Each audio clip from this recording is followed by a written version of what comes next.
चलो ठीक है, सुनो। तो ये चैप्टर नहीं पढ़ने की ज़रूरत नहीं है, ये वर्ल्ड हिस्ट्री से ज़्यादा लिंकेज है, ठीक है, तो ये पढ़ने की ज़रूरत नहीं है। पर हाँ, मैं फिर बता रहा हूँ, पर मेंस के लिए इम्पोर्टेंट है, तो ये चीज़ याद रखना। डायरेक्ट मेंस में भी क्वेश्चन आया तो जब भी हो पीटी के बाद इसको पढ़ लेना ज़रूर। अभी इसके लिए तो इम्पोर्टेंट है नहीं।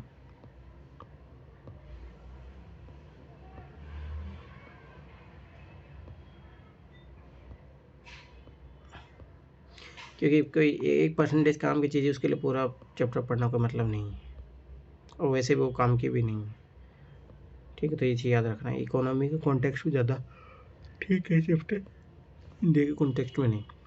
औद्योगिकरण का युग, ये भी वर्ल्ड हिस्ट्री से रिलेटेड है, ठीक है।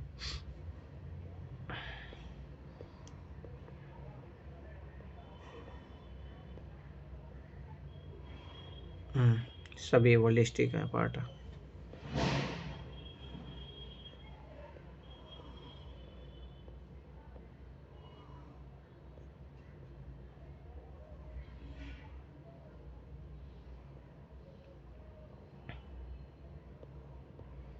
ये सब वर्ल्ड हिस्ट्री का ही है।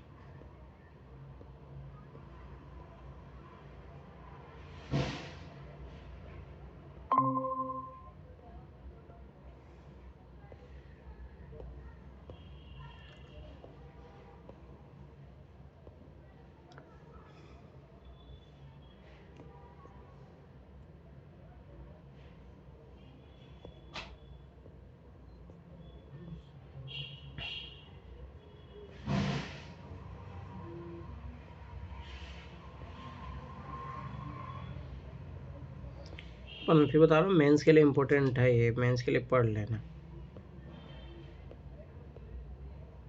आप एक बार इंडेक्स में केवल मार्क कर दीजिए मेंस का, तो थोड़ा याद रहेगा।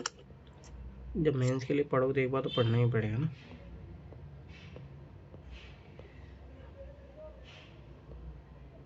ये सब मेंस के लिए है। ये देखते ये वाला चैप्टर भी है या नहीं।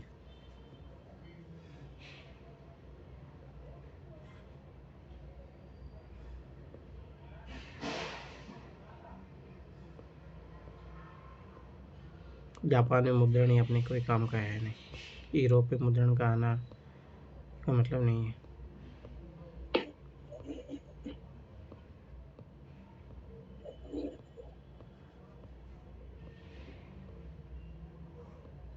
ये भी कोई मतलब का नहीं चैप्टर अपने का। सर कौन सा चैप्टर है? ये कोई का नहीं पढ़ना है, नहीं पढ़ना, ये वर्ल्ड हिस्ट्री के सब। ऐसे में ना नई एनसीईआरटी है ना, यहाँ से 6, 7, 8, 9, 10 कुछ चैप्टर जो मैंने पढ़ाए हैं वो याद रखना। जो मेन जो है नई एनसीईआरटी, उससे जो एंशिएंट, मिडिवल और आर्ट एंड कल्चर के लिए इम्पोर्टेंट है। मैं सोच रहा हूँ ना मॉडर्न हिस्ट्री के लिए तुम्हें वो पढ़ा दो, विपिन चंद्रा। देखते हैं टाइम कैसे क्या मिलेगा उस अकॉर्डिंग। सर पता है मैंने विपिन चंद्रा कैसे पढ़ी थी। और देखो यहाँ पे कुछ कुछ चीज़ें हैं, जैसे जेम्स हॉकी ने बंगाल गजट का एक ये यूपीएससी क्वेश्चन पूछा भी है, पर वही है कि एक आध चीज़ के लिए अपन के पूरे चैप्टर पढ़ना तो सही नहीं है।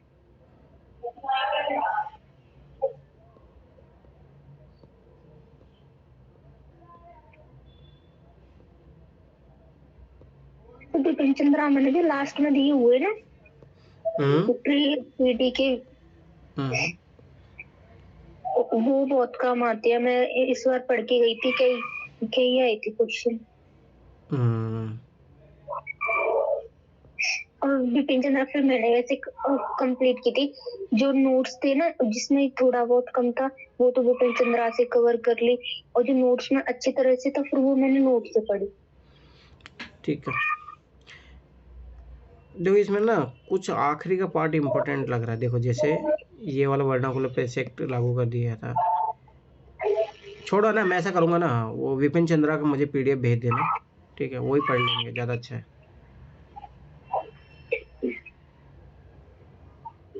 अब एक छोटी सी चीज़ के लिए गुलामगिरी तो तुम्हें ऑटोमेटिक ज्योतिबा फूले थे। सर स्पेक्ट्रम नहीं पढ़ सकते?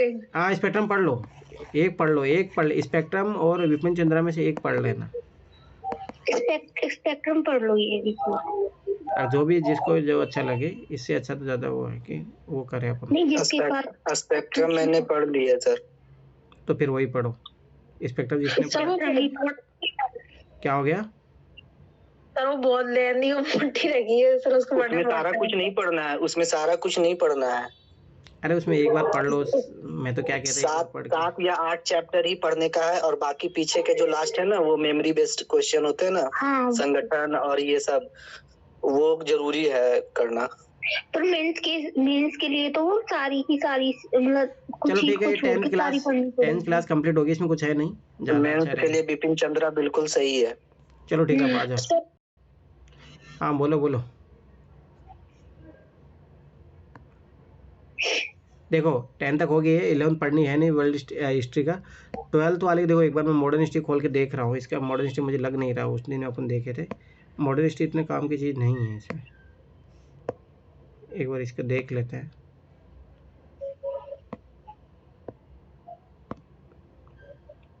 क्या हो गया इसको, खुल जा भाई, खुल जा, सिम खुल जा। ठीक है,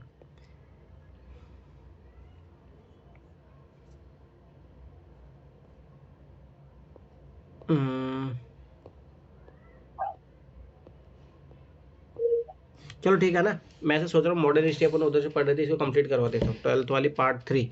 फिर अपन देखो सुनो, जैसे ये 12 पार्ट 3 है मॉडर्न हिस्ट्री का, इसमें देख लेते हैं कितना क्या दिया हुआ है, उतना इम्पोर्टेंट है। ठीक है, ये इम्पोर्टेंट है, ये कर लेंगे एनसीईआरटी का। उसके बाद में अपन जो 12th का पार्ट 1 और पार्ट 2 है वो करेंगे, फिर उसके बाद में आर्ट एंड कल्चर करेंगे 11th का, 11th और 12th, बस फिर हिस्ट्री अपनी कंप्लीट हो जाएगी। ठीक है, तो इसको शुरू करते हैं अभी। Art and culture? अरे नहीं, ये मॉडर्न हिस्ट्री का जो पार्ट 3 है मॉडर्न हिस्ट्री का है। 12th क्लास का ना? हाँ 12th क्लास का। ठीक है, ठीक है, रुको बुक ले ली मैं। हाँ ले लो, ये 12th का पार्ट 3। ठीक है,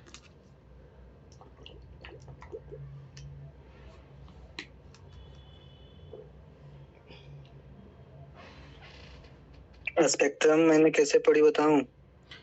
जैसे कि एक बार मैंने कि 7-8 चैप्टर ही जो मुझे इम्पोर्टेंट लगा, मैंने कहीं से यूट्यूब से 7-8 चैप्टर उन्होंने बताया था, मैंने उनको टिक किया और उनको एक बार ऐसे पढ़ लिया।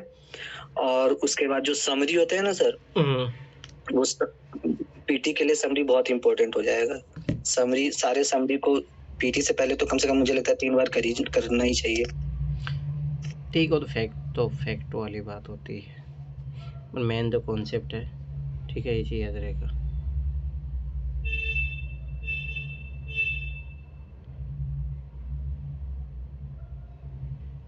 चलो निकाल लिए सब लोग?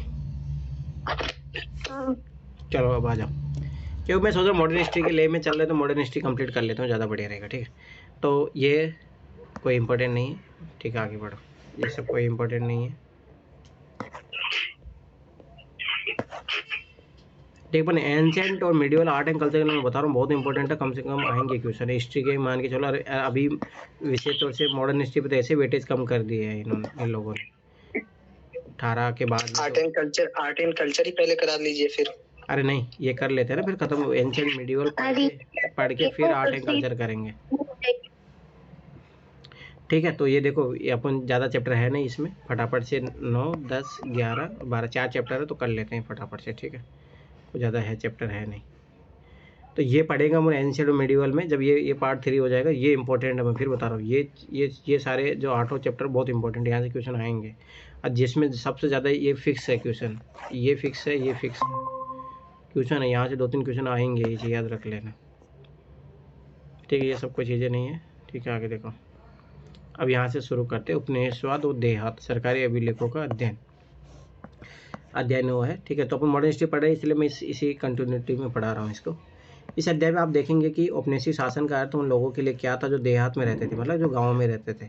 इस अध्याय के माध्यम से आप बंगाल के जमींदारों से मिलेंगे, उन राजमहल की पहाड़ियों की यात्रा करेंगे जहाँ पहाड़ियाँ और संताल लोग रहते थे। याद रखना, राजमहल की पहाड़ियाँ कहाँ हैं? झारखंड वारखंड में, बिहार उधर उस इलाके में संताल लोग रहते थे। फिर वहाँ से दक्कन की ओर बढ़ेंगे, आप यहाँ देखेंगे कि ईस्ट इंडिया कंपनी ने देहात में अपना राज कैसे स्थापित किया था, अपनी राजस्व नीतियों को कैसे कार्यान्वित किया था, भिन्न भिन्न वर्ग के लोगों के लिए इन नीतियों का क्या मतलब था और उन्हें रोजमर्रा की ज़िंदगी कैसे बदल दिया था। राज्य यानी सरकार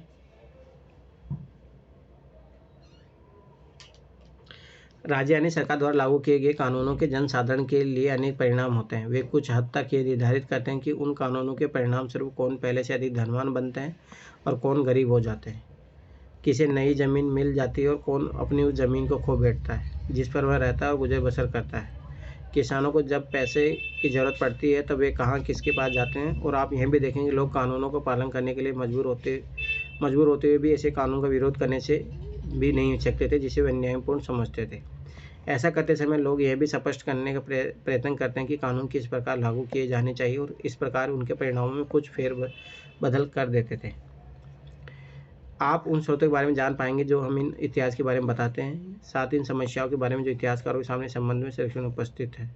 राजस्व अभिलेखों, सर्वेक्षणों, पत्र पत्रिका सर्वेक्षण, यात्री द्वारा छोड़े गए विवरणों, जांच आयोग द्वारा प्रस्तुत रिपोर्ट कोई मतलब नहीं है। ठीक, छोड़ो। कपास से गाँव से मंडी ले जा रही है, चित्र 20 अप्रैल 19 कोई मतलब नहीं, छोड़ो। अब आ जाओ यहाँ से जो है राजा शब्द का प्रयोग अक्सर शक्तिशाली जमींदार के लिए किया जाता था, ये चीज़ याद रखना। छोड़ो, कोई मतलब नहीं, इतना वो ऐसे नहीं पूछेगा। बंगाल और वहाँ के जमींदार, जैसे कि आप जानते हैं कि औपनिवेशिक शासन सर्वप्रथम बंगाल में स्थापित किया गया था। यही वह प्रांत था जहाँ पर सबसे पहले ग्रामीण समाज को पुनः व्यवस्थित करने, भूमि संबंधी अधिकारों को नई व्यवस्था तथा एक नई राजस्व प्रणाली स्थापित करने के प्रयत्न किए गए थे। आइए यह देखिए कि कंपनी शासन के प्रारंभिक वर्षों में बंगाल में क्या हुआ था। तो ये कोई मतलब नहीं है। अब आगे बढ़ो। बर्दवान में की गई नीलामी की घटना। सन 1797 में बर्दवान, आज के वर्धमान में एक नीलामी की गई। ये एक बड़ी सार्वजनिक घटना थी। बर्दवान के राजा द्वारा धारित अनेक महाल भू संपदाएं बेचे जा रहे थे। सन 1793 इस्तेमारी बंदोबस्त, यहाँ से यूपीएससी ने क्वेश्चन बनाए, याद रखना है। इस्तेमारी बंदोबस्त लागू हो गया था, ये याद रखना। ईस्ट इंडिया कंपनी ने राजस्व की राशि निश्चित कर दी थी जो प्रत्येक जमींदार को अदा करनी होती थी। जो जमींदार अपनी निश्चित राशि नहीं चुका पाते थे उनसे राजस्व वसूल करने के लिए उनकी संपदाएं नीलाम कर दी जाती थी। क्योंकि वर्धमान के राजा पर राजस्व की बड़ी भारी रकम बकाई थी, इसलिए उनकी संपदाएं नीलाम की जाने लगी। यह अभी दृष्टि वाली तहसील होकर उसमें भी क्वेश्चन बनाया था। अब आगे देखो। वर्धमान के राजा का डायमंड हार्बर रोड कलकत्ता स्थित राजमहल 19वीं शताब्दी के अंतिम दशकों तक बंगाल के बहुत से धनी जमींदारों ने अपने लिए सुंदर विशाल स्तंभों वाले राजमहल बनवा लिए थे, जिनमें नृत्य कक्ष, बड़े बड़े मैदान और शानदार प्रवेश द्वार थे। सोचो, ये जनता से लूट लूट के ऐसे महल बनवाते थे। अब देखो, नीलामी में बोली लगाने के लिए अनेक खरीदार आए थे और संपदाएं महाल सबसे ऊंची बोली लगाने वालों को भेज दी गई। लेकिन कलेक्टर को तुरंत ही इस सारी कहानी में एक अजीब पेंच दिखाई दे गया।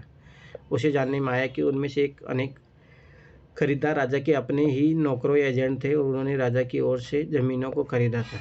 नीलामी में 95% से अधिक बिक्री फर्जी थी। वैसे तो राजा को जमीनें खुले तौर पर बेच दी गई थी, उनकी जमींदारी का नियंत्रण उसी के हाथों में रहा था। राजा कंपनी को राजस्व क्यों नहीं अदा कर पाया? नीलामी में खरीदार कौन थे? ये कहानी उस समय पूर्वी भारत के ग्रामीण क्षेत्र में क्या हो रहा है उसके बारे में हमें क्या बताती है। आधा न्याय किए गए राजस्व की समस्या। अकेले वर्धमान राज की जमीन ही ऐसी संपदाएं नहीं थी जो 18वीं शताब्दी के अंतिम वर्षों में बेची गई थी। इस्तेमारी बंदोबस्त लागू किए जाने के बाद 75% से अधिक जमींदारी ट्रांसफर कर दी गई थी। ठीक है।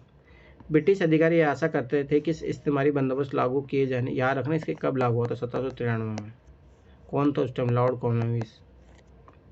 वे सभी समस्याएं हल हो जाएंगी जो बंगाल के विजय के समय से उनके समक्ष उपस्थित हो रही थी। 1770 के दशक तक आते आते बंगाल ग्रामीण अर्थव्यवस्था संकट के दौर से गुजरने लगी थी, क्योंकि बार बार अकाल पड़ रहे थे और खेती की पैदावार घटती जा रही थी। अधिकारी लोग ऐसा सोचते थे कि खेती, व्यापार और राज्य के राजस्व संसाधन सब तभी विकसित किए जा सकेंगे जब कृषि में निवेश को प्रोत्साहन दिया जाएगा, और ऐसा तभी किया जा सकेगा जब संपत्ति का अधिकार प्राप्त कर लिए जाएंगे और राजस्व मांग की दरों को स्थायी रूप से तय कर दिया जाएगा। यदि राज्य सरकार की राजस्व मांग स्थायी रूप से निर्धारित कर दी गई तो कंपनी राजस्व की नियमित प्राप्ति की आशा कर सकेगी और उद्यमकर्ताओं को भी अपनी पूंजी निवेश से एक निश्चित लाभ कमाने की उम्मीद रख सकेंगे, क्योंकि राज्य अपने दावों में वृद्धि करके लाभ की राशि नहीं छीन सकेगा।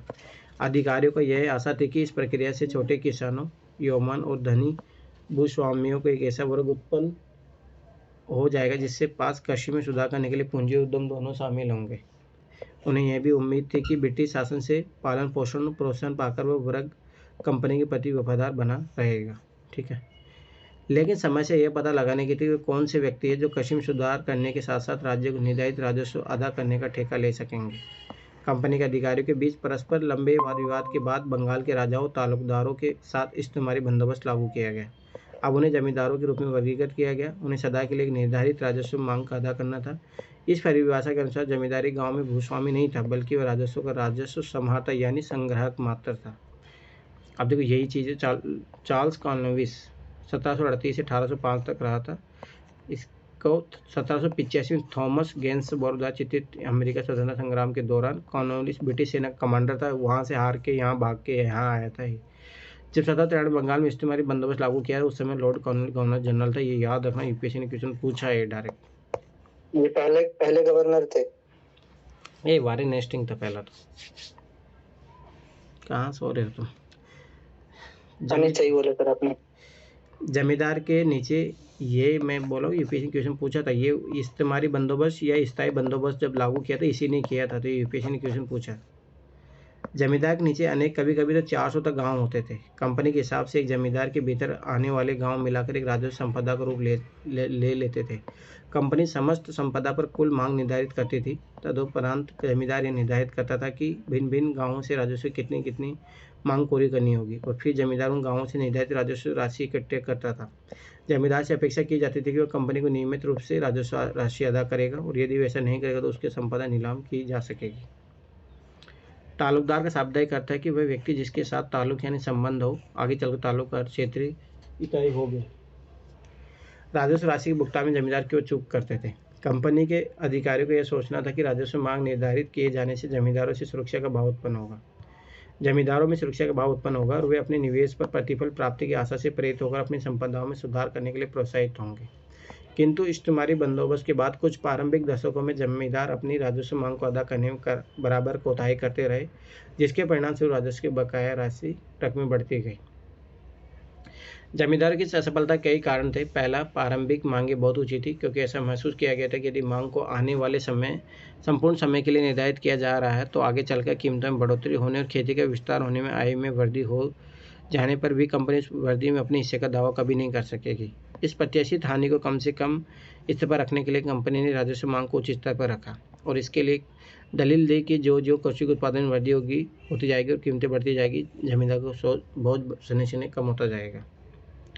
दूसरा, यह ऊंची मांग 1790 के दशक में लागू की गई थी, जब कृषि की उपज कीमतें नीचे थी, जिसे रहते किसानों के लिए जमींदारों को उनकी देय राशि चुकाना मुश्किल था। जब जमींदार स्वयं किसानों से राजस्व इकट्ठा नहीं कर सकता था तो उसे आगे कंपनी को अपनी निर्धारित राजस्व कैसे अदा कर सकता था। तीसरा, राजस्व असमान था। फसल अच्छी हो या खराब, राजस्व ठीक समय पर भुगतान जरूरी था। वस्तुतः सूर्यास्त विधि कानून के अनुसार, याद रखना है, ये स्थायी बंदोबस्त या इस्तेमारी बंदोबस्त उसी में लागू किया गया था। ये कानून ये क्वेश्चन पूछा हुआ है। सूर्यास्त विधि कानून के अनुसार यदि निश्चित तारीख 1793 में, हाँ ये वही है स्थायी बंदोबस्त। यदि निश्चित तारीख के सूर्य अस्त होने तक भुगतान नहीं आता था तो जमींदारी को नीलाम किया जा सकता था। ये चीज़ याद रखना। चौथा, इस्तेमारी बंदोबस्त ने प्रारंभ में जमींदारी को शक्ति को रेह से राजस्व इकट्ठा करने और अपनी जमींदारी को प्रबंध करने तक ही सीमित कर दिया था। रेह शब्द का प्रयोग अंग्रेजी विवरणों में किसानों के लिए किया जाता था। बंगाल में रेह सूर्यास्त विधि होता किसी एक दिन होता होगा या फिर हर एक दिन होता होगा? हर दिन चले तारीख पे तय की जाती है कि इस दिन जमींदार को आके अंग्रेजों को पे करना। अगर उस दिन नहीं पे किया सूर्यास्त होने से पहले तो उसकी जमींदारी नीलाम कर दी जाएगी। बंगाल में रैयत जमीन को खुद काश्त नहीं करते थे, बल्कि सिक्किमी रैयत को आगे पट्टे पर दे दिया करते थे। अब आगे देखो, कंपनी जमींदारों को पूरा महत्व तो देती थी, पर वो उन्हें नियंत्रित तथा विनियमित करना, उनकी सत्ता को अपने वश में रखना और उनकी स्वायत्ता को सीमित करना भी चाहती थी। फलस्वरूप जमींदारों की सैन्य टुकड़ियों पर भंग कर दिया गया, सीमा शुल्क समाप्त कर दिया गया और उनकी कचहरियों को कंपनी द्वारा नियुक्त कलेक्टर की देखरेख में रख दिया गया। जमींदारों से स्थानीय न्याय और स्थानीय पुलिस की व्यवस्था करने की शक्ति छीन ली गई। ठीक है, तो ये चीज़ याद रखना। समय के साथ साथ कलेक्टर का कार्यालय सत्ता के एक वैकल्पिक केंद्र के रूप में उभर आया और जमींदार के अधिकार को पूरी तरह सीमित और प्रतिबंधित कर दिया गया। एक मामले में यहाँ तक हुआ कि जब राजा राजस्व का भुगतान नहीं कर सका तो एक कंपनी अधिकारी को तुरंत ही स्पष्ट अनुदेश के साथ उसकी जमींदारी में भेज दिया गया कि जिले का पूरा कार्यभार अपने हाथ में ले लो, राजा तथा उसके अधिकारियों के संपूर्ण प्रभाव और प्राधिकार को खत्म कर देने के लिए सर्वाधिक प्रभावशाली कदम उठाओ। सोच इतने पावरफुल हो गए थे लोग, राजा को लात मार के भगा रहे हैं। राजस्व इकट्ठा करने के साथ जमींदार के एक अधिकारी, जिसे आमतौर पर अमला कहते हैं, वो गांव में आता था। ये चीज़ याद रखना है वर्ड। राजस्व इकट्ठा करने वाला। लेकिन राजस्व संग्रहण एक परिवार्षिक समस्या थी। कभी कभी तो खराब फसल और नीची कीमतों के कारण किसानों के लिए अपनी देय राशि को भुगतान करना बहुत कठिन हो जाता था, और कभी कभी ऐसा भी होता था कि रैयत जानबूझ के भुगतान में देरी कर देते थे। धनवान रैयत और गांव के मुखिया, जोतदार और मंडल जमींदारों को परेशानी में देखकर बहुत खुश होते थे, क्योंकि जमींदार आसानी से उन पर अपनी ताकत का इस्तेमाल नहीं कर सकता था। जमींदार बाकीदारों पर मुकदमा तो चला सकता था, मगर न्यायिक प्रक्रिया लंबी होती थी। 1798 में अकेले बर्धमान जिले में राजस्व भुगतान की बकाये से संबंधित 30,000 से ज़्यादा अधिक वाद लंबी थी। यही यूपीएससी ने क्वेश्चन पूछा था, याद करो 2013 का क्वेश्चन। बंगाल के गांव का दृश्य जॉर्ज चीनी द्वारा 1820 में चित्रित है। सोचो यहाँ पे क्या हो रहा है। चीनी भारत में 23 वर्ष 1825 तक रहा था। उस दौरान उसने अनेक चित्र बनवाए थे, जिनमें आम लोगों के जनजीवन से संबंधित चित्र, भूदृश्यों के चित्र, विशिष्ट व्यक्तियों तथा विशाल भवनों के चित्र शामिल थे। नीचे दी गई आकृति में ग्रामीण बंगाल के एक घर का चित्र दिया गया है। उन दिनों जोतदार और साहूकार लोग ऐसे ही घरों में रहा करते थे। जोतदारों का उदय 18वीं शताब्दी के अंत में, जहाँ एक और अनेक जमींदार संकट की स्थिति से गुजर रहे थे, वहीं दूसरी ओर धनी किसानों के कुछ समूह गाँवों में अपनी स्थिति मजबूत करते जा रहे थे। फ्रांसिस बुकानन के उत्तरी बंगाल के दिनाजपुर जिले के संरक्षण में हमें धनी किसानों की इस वर्ग का, जिन्हें जोतदार कहा जाता था, विशद विवरण देखने को मिलता है। 19वीं शताब्दी के प्रारंभिक वर्षों तक आते आते जोतदारों ने जमीन के बड़े बड़े रकबे, जो कभी कभी तो कई हजार एकड़ में फैले थे, अर्जित कर लिए थे। स्थानीय व्यापार और साहूकार के कारोबार पर भी उनका नियंत्रण था, और इस प्रकार वे उस क्षेत्र के गरीब काश्तकारों पर व्यापक शक्ति का प्रयोग करते थे। उनकी ज़मीन का काफ़ी बड़ा भाग बटाईदारों, अधियारों, बरगादरों के माध्यम से जोता जाता था, जो खुद अपने हल लाते थे, खेत में मेहनत करते थे और फसल के बाद उपज का आधा हिस्सा जोतदारों को दे देते थे। गांव में जोतदारों की शक्ति जमींदारों की ताकत की अपेक्षा अधिक प्रभावशाली होती थी। जमींदार के विपरीत जो शहरी इलाकों में रहते थे, जोतदार गाँवों में ही रहते थे। रकबा क्या होता है सर? रकबा कहाँ है?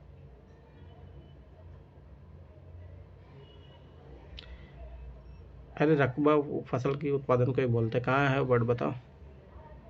वो 4th लाइन में ऊपर से 1.4 में।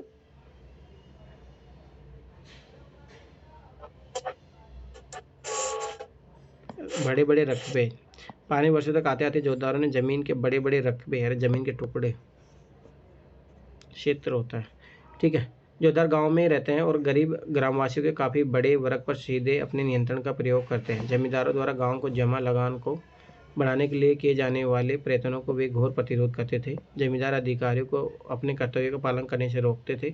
जो रैयत उन पर निर्भर रहते थे, उन्हें वे अपने पक्ष में एकजुट रखते थे और जमींदारों को राजस्व के भुगतान में जानबूझकर देरी करा देते थे। ये कौन करा रहे हैं? जोतदार। सच तो यह है कि जब राजस्व का भुगतान नहीं किए जाने पर जमींदार को नीलाम किया जाता था। अक्सर जोतदार ही उन जमीनों को खरीद लेते थे। उत्तरी बंगाल में जोतदार सबसे अधिक शक्तिशाली थे। हालांकि धनी किसान और गांव के मुखिया लोग भी बंगाल के अन्य भागों के देहाती इलाकों में प्रभावशाली बनकर उभर रहे थे। कुछ जगहों पर उन्हें हवलदार भी कहा जाता था, कुछ अन्य स्थान पर गांटीदार या मंडल कहलाते थे। उनके उद्देश्य जमींदारों को अधिक कमजोर करना पड़ा। तो ये चीज़ याद रखने, वर्ड किसके लिए यूज होता है, यूपीएससी पूछ लेता है इस टाइप के क्वेश्चन। दिनाजपुर के जोतदार। बुकानन ने बताया कि उत्तरी बंगाल के दिनाजपुर जिले के जोतदार किस प्रकार जमींदारों के अनुशासन का प्रतिरोध, उसकी शक्ति का अवहेलना किया करते थे। भूस्वामी इस वर्ग के लोगों को पसंद नहीं करते थे, लेकिन ये स्पष्ट है कि इन लोगों को होना बहुत जरूरी था, क्योंकि इनके बिना जरूरतमंद काश्तकारों को पैसा उधार कौन देता। जोतदार जो बड़ी बड़ी ज़मीनें जोतते हैं, बहुत ही अकेले और जिद्दी हैं, और ये जानते हैं कि जमींदारों को उन पर कोई वश नहीं चलता। वे तो अपने राजस्व के रूप में कुछ थोड़े से रुपए ही देते हैं, और लगभग हर वस्तु की किस्त में न कुछ बकाया रकम रह जाती है। उनके पास उनके पट्टे की हकदारी से ज़्यादा ज़मीनें हैं। जमींदार के रकम के कारण अगर अधिकारी जिन्हें कचहरी में बुलाते थे और उन्हें डराने धमकाने के लिए घंटे 2 घंटे कचहरी में रोक लेते थे, वे तुरंत उनकी शिकायत करने के लिए फौजदारी थाना, पुलिस थाना या मुंसिफ की कचहरी में पहुंच जाते थे और कहते थे कि जमींदार के कारिंदों ने उनका अपमान किया है। इस प्रकार राजस्व की बकाया रकमों के मामले बढ़ते जाते तो जोतदार छोटे छोटे रैयतों को राजस्व न देने के लिए भड़काते रहते थे। इतना इम्पोर्टेंट नहीं, छोड़ो। अब देखो मतलब कैसे कंपनी के पास लगान पहुंचता था। सिक्के में रैयत होते थे, ठीक है। फिर ये रैयत मैन, जो सिक्के में रैयत जो मतलब खेतों में काम करते थे वो किसान। रैयत जो मतलब जिनके खेत होते थे, अब देखो, ये जोतदार भी हो सकते हैं, धनवान रहित या व्यापारी महाजन यानी साहूकार भी हो सकते हैं, ये दोनों। ये जमींदार के नियंत्रण में आते थे। जमींदार अनेक गांवों पर नियंत्रण रखता था, ये कंपनी के कॉन्टैक्ट में आता था। जमींदार कंपनी को राजस्व अदा करने के लिए गांवों पर राजस्व संबंधी मांग निर्धारित करने के लिए जिम्मेदार थे। गांव का प्रत्येक छोटा या बड़ा रेत जमींदार को लगान अदा करता था। जोतदार अन्य रेतों को उधार देते थे और अपनी उपज बेचते थे। रेत कुछ जमीन खुद जोतते थे, बाकी जमीन सिक्कमी रेतों को लगान पर देते थे। सिक्कमी रेतों को लगान देते थे। छोड़ो ये चीज, अब आगे देखो। जमींदार की ओर से प्रतिरोध। किंतु ग्रामीण क्षेत्र में जमींदारी सत्ता समाप्त नहीं हुई। राजस्व की अत्यधिक मांग और अपनी भू संपदा की संभावित नीलामी की समस्या से निपटने के लिए जमींदारों ने दबाव से उबरने के लिए रास्ते निकाल लिए। नए संदर्भ में नई रणनीतियाँ बना ली गई। फर्जी बिक्री की ऐसी ही तरकीब थी। इसमें कई तरह के हथकंडे अपनाए जाते थे। बर्दवान के राजा ने पहले जो अपनी जमींदारी का कुछ हिस्सा अपनी माता को दे दिया, क्योंकि कंपनी ने निर्णय ले रखा था कि स्त्रियों की संपत्ति को नहीं छीना जाएगा। फिर दूसरे कदम के तौर पर उसके एजेंटों ने नीलामी की प्रक्रिया में जोड़ तोड़ किया। कंपनी की राजस्व मांग को जानबूझकर रोक लिया गया और भुगतान न की गई बकाया राशि बढ़ती गई। जब भू संपदा कुछ हिस्सा नीलाम किया गया तो जमींदार के आदमी ने ही अन्य खरीदारों के मुकाबले ऊंची ऊंची बोलियां लगाकर संपत्ति खरीद ली। आगे चलकर उन्हें खरीद की राशि को अदा करने से इनकार कर दिया। इसलिए उस भू संपदा को फिर से बेचना पड़ा। एक बार फिर जमींदार के एजेंटों ने उसे खरीद लिया और फिर बार बार खरीद की रकम नहीं अदा की गई, इसीलिए एक बार फिर नीलामी करनी पड़ी। तो मजाक कर रहे हैं। यह प्रक्रिया बार बार दोहराई जाती रही और अंततः राज और नीलामी की समय बोली लगाने वाले थक गए। जब किसी ने भी बोली नहीं लगाई तो उस संपदा को नीची कीमत पर फिर जमींदार को ही बेचना पड़ा। सोचो कितना, ये आज भी होता है, जो आज भी होता है ना, कोई भी बड़े बड़े अगर टेंडर छूटते उसमें ऐसा ही होता है। जमींदार कभी भी राजस्व की पूरी मांग नहीं अदा करता था। इस प्रकार कंपनी कभी कभी किसी मामले में इकट्ठी हुई बकाया राजस्व की राशियों को वसूल कर पाते थे। ऐसे सौदे बड़े पैमाने पर हुए। सन 1793-1800 के बीच बंगाल की 4 बड़ी जमींदारियों ने जिनमें बर्धमान की जमींदारी भी एक थी, अनेक बेनामी खरीदारियाँ की, जिनसे कुल मिलाकर 30 लाख रुपए की प्राप्ति हुई। नीलामी में कुल बिक्री में से 15% सौदे नकली थे। जमींदार लोग और भी कई तरीके से अपनी जमींदारी को छीनने से बचा लेते थे। जब कोई भारी व्यक्ति नीलामी को जमीन खरीद लेते थे तभी उन्हें हर मामले में उसका कब्जा नहीं मिलता था। कभी कभी तो पुराने जमींदार के लाठियाल नए खरीदार के लोगों को मार पीट कर भगा देते थे और कभी कभी तो ऐसा होता था कि पुराने रेत बाहरी लोगों को यानी नए खरीदार के लोगों को जमीन में घुसने ही नहीं देते थे। वे अपने आप को पुराने जमींदार से जुड़ाव महसूस करते थे और उसी के प्रति वफादार बने रहते थे और यह मानते थे कि पुराना जमींदार ही उनका अन्नदाता है और वे उसकी प्रजा है। जमींदारी की बिक्री से उनके तदमत्य और गौरव को धक्का पहुंचता था, इसलिए जमींदार आसानी से विस्थापित नहीं किए जा सकते थे। 19वीं शताब्दी के प्रारंभ में कीमतों में मंदी की स्थिति समाप्त हो गई थी, इसलिए जो जमींदार 90 के दशक की तकलीफों को झेलने में सफल हो गए, उन्होंने अपनी सत्ता को सुदृढ़ बना लिया। राजस्व के भुगतान संबंधी नियमों को भी कुछ लचीला बना दिया गया। फलस्वरूप गांवों पर जमींदारों की सत्ता और अधिक मजबूत हो गई। लेकिन आगे चलकर 1930 के दशक की घोर मंदी की हालत में अंततः जमींदारों को भट्टा बैठ गया और जोतदारों ने देहात में अपने पांव मजबूत कर लिए। ये कौन है भाई? महाराजा मेहताब चंद। जब इस्तेमारी बंदोबस्त लागू किया गया था तब तेज चंद बर्दवान का राजा था। उसके बाद मेहताब चंद के शासन में बर्दवान की जमींदारी काफ़ी फल फूली। मेहताब चंद ने संतालों के विद्रोह 1857 के विद्रोह दौरान अंग्रेजी हुकूमत का साथ दिया था। तो इसके बारे में तो यूपीएससी कभी नहीं पूछेगी। 5वीं रिपोर्ट, हम जिन परिवर्तनों को चर्चा कर रहे हैं उनमें से बहुत से परिवर्तनों का विस्तृत विवरण एक रिपोर्ट में दिया गया है जो सन 1813 में ब्रिटिश संसद में पेश की गई थी। ये उन रिपोर्टों से 5वीं रिपोर्ट थी जो भारत में ईस्ट इंडिया कंपनी के प्रशासन तथा क्रियाकलापों के विषय में तैयार की गई थी। अक्सर 5वीं रिपोर्ट के नाम से उल्लेखित यह रिपोर्ट 1002 पृष्ठों में थी। इसके 800 से अधिक पृष्ठों के जिनमें जमींदार और रेतों की अर्जियाँ, भिन्न भिन्न जिलों के कलेक्टरों की रिपोर्ट, राजस्व विवरणों से संबंधित संख्याएं, तालिकाएं और अधिकारी द्वारा बंगाल और मद्रास के राजस्व तथा न्यायिक प्रशासन पर लिखित टिप्पणियां शामिल की गई थी। कोई मतलब नहीं है। बेनामी प्रॉपर्टी जिस टाइप से होता है उस टाइप का बेनामी शब्द होता है गुमनाम। हिंदी तथा कुछ अन्य भारतीय भाषा में इस शब्द का प्रयोग ऐसे सौदों के लिए किया जाता है जो किसी फर्जी या अपेक्षाकृत महत्वहीन व्यक्ति के नाम से किए जाते हैं। उनमें असली फायदा पाने वाले व्यक्ति का नाम नहीं दिया जाता। लाठियाल शब्द का अर्थ है कि वह व्यक्ति जिसके पास लाठी या डंडा हो वे जमींदार के लड़ते यानी डंडेबाज पक्षधर होते थे। अंडरों का राजमहल, तो ये थोड़ा देख लेना कहाँ पे है। ऐसे राजमहल एक युगांत दर्शाने वाले अवशेष है। जमींदार के रहन सहन को पतनोन्मुख व्यवसायी जीवन शैली पर बनी सत्यजीत राय की प्रसिद्ध फिल्म जल सागर की शूटिंग इसी अंडलू राजमहल में की गई थी। छोड़ो कोई मतलब नहीं, आगे देखो। कंपनी ने 60 के दशक मध्य में जब से वे बंगाल में अपने आप को स्थापित किया था, तभी से इंग्लैंड में से क्रियाकलापों पर बारीकी नजर रखी जाने लगी थी और उन पर चर्चा की जाती रही। ब्रिटेन में बहुत से ऐसे समूह भी थे जो भारत तथा चीन के साथ व्यापार पर ईस्ट इंडिया कंपनी के एकाधिकार को विरोध करते थे।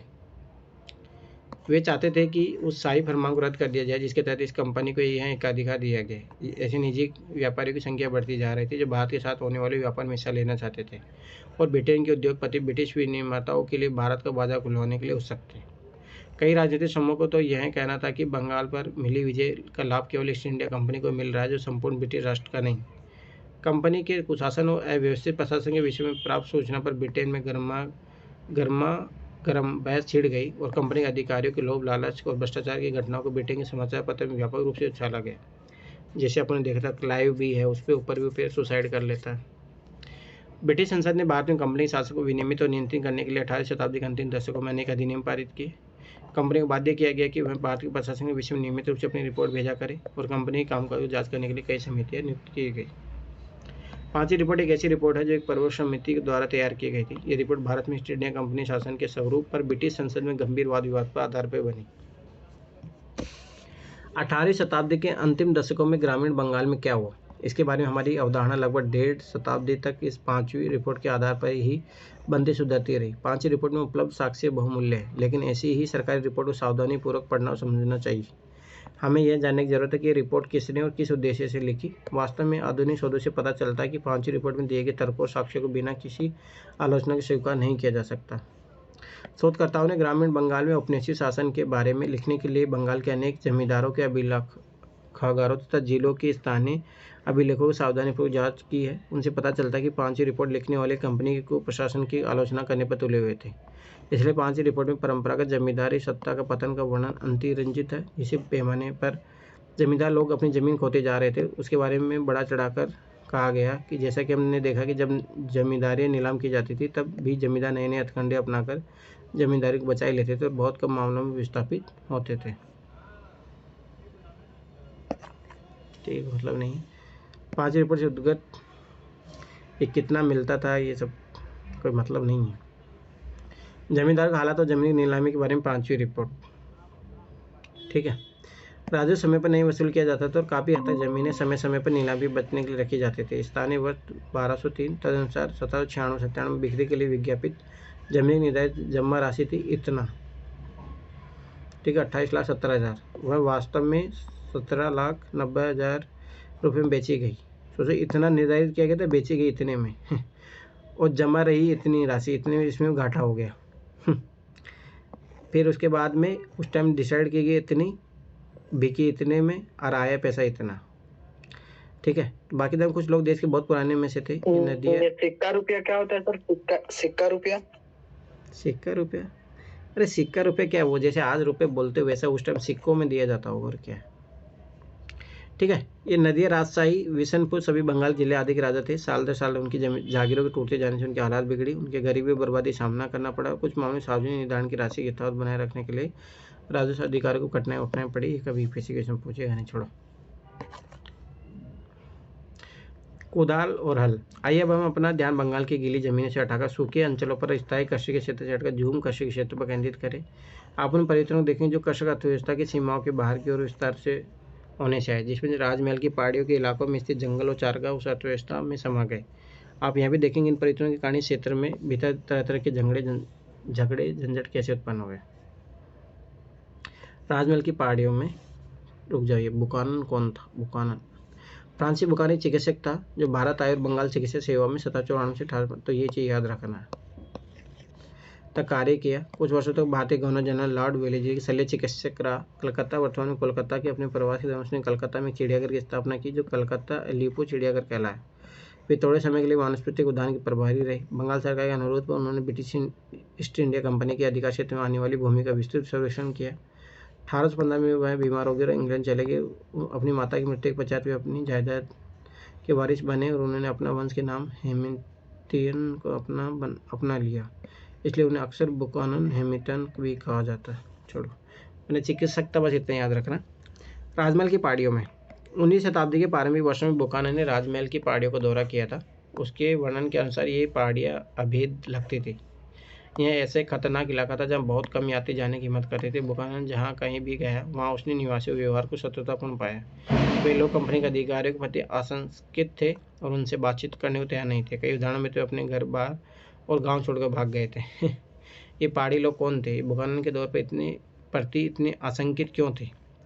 बुकानन की पत्रिका में उन्हें 19वीं शताब्दी के प्रारंभिक वर्षों में इन लोगों के जो तरस खाने वाली हालत थी उसकी झलक मिलती है। उन स्थानों के बारे में उसने डायरी लिखा जहाँ जहाँ उसने भ्रमण किया था, लोगों से मुलाकात की थी, उनके रीति रिवाजों को देखा था। यह पत्रिका हमारे मस्तिष्क में अनेक प्रश्न खड़े करती है, किंतु यह हमेशा हमें उत्तर देने में सहायक नहीं होती है। उसकी यह डायरी समय के केवल एक क्षण विशेष के बारे में बतलाती है, लोगों तथा स्थानों के लंबे इतिहास के बारे में नहीं बतलाती। ऐसे लंबे इतिहास के लिए इतिहासकारों का नहीं रिकॉर्ड की ओर मुड़ना होगा। सब फालतू की बात है। ये देखना है, बहुत ज़्यादा डिटेल में दिया कर, कुछ ज़्यादा मतलब है नहीं। यूपीएससी जो क्वेश्चन पूछता है क्रश पूछता है। अब जैसे ये क्लास 7 या 8 में भी आया है बुकानन वाला सर, फ्रांसीसी। यदि हम 18वीं शताब्दी के पर्वतीय देशों के राजस्व अभिलेखों पर दृष्टिपात करें तो हम जान लेंगे कि इन पहाड़ी लोगों की पहाड़ियाँ क्यों कहा जाता था। राजमहल की पहाड़ी के इर्द गिर्द रहा करते थे। वे जंगल के ऊपर से अपनी गुजर बसर करते थे, झूम खेती किया करते थे। वे जंगल के छोटे से हिस्से में झाड़ियों को काट कर घास फूस को जलाकर जमीन साफ कर लेते थे और राख के पोटास से उपज बनी जमीन पर ये पहाड़ी लोग अपने खाने के लिए तरह तरह की दालें और ज्वार बाजरा उगा लेते थे। वे अपने कुदाल से जमीन को थोड़ा खरोच लेते थे। कुछ वर्षों तो साफ की गई जमीन में खेती करते थे और फिर कुछ वर्षों के लिए पति छोड़कर नए इलाके में चले जाते थे, जिससे जमीन में कोई उर्वरता फिर से उत्पन्न हो जाती है। तो कोई मतलब नहीं है, वो अपन जानते हैं कि झूम खेती होती है बस। यूपीएससी ने वही पूछा। उन जंगलों से पहाड़ी लोग खाने के लिए महुआ के फूल इकट्ठे करते थे, बेचने के लिए रेशम के कोया और राल और काठ कोयला बनाने के लिए लकड़ी इकट्ठा करते थे। पेड़ों के नीचे जो छोटे छोटे पौधे उग जाते थे या परती जमीन पर जो घास फूस हरी चादर सी बिछ जाती थी वो पशु के लिए चारागाह बन जाती थी।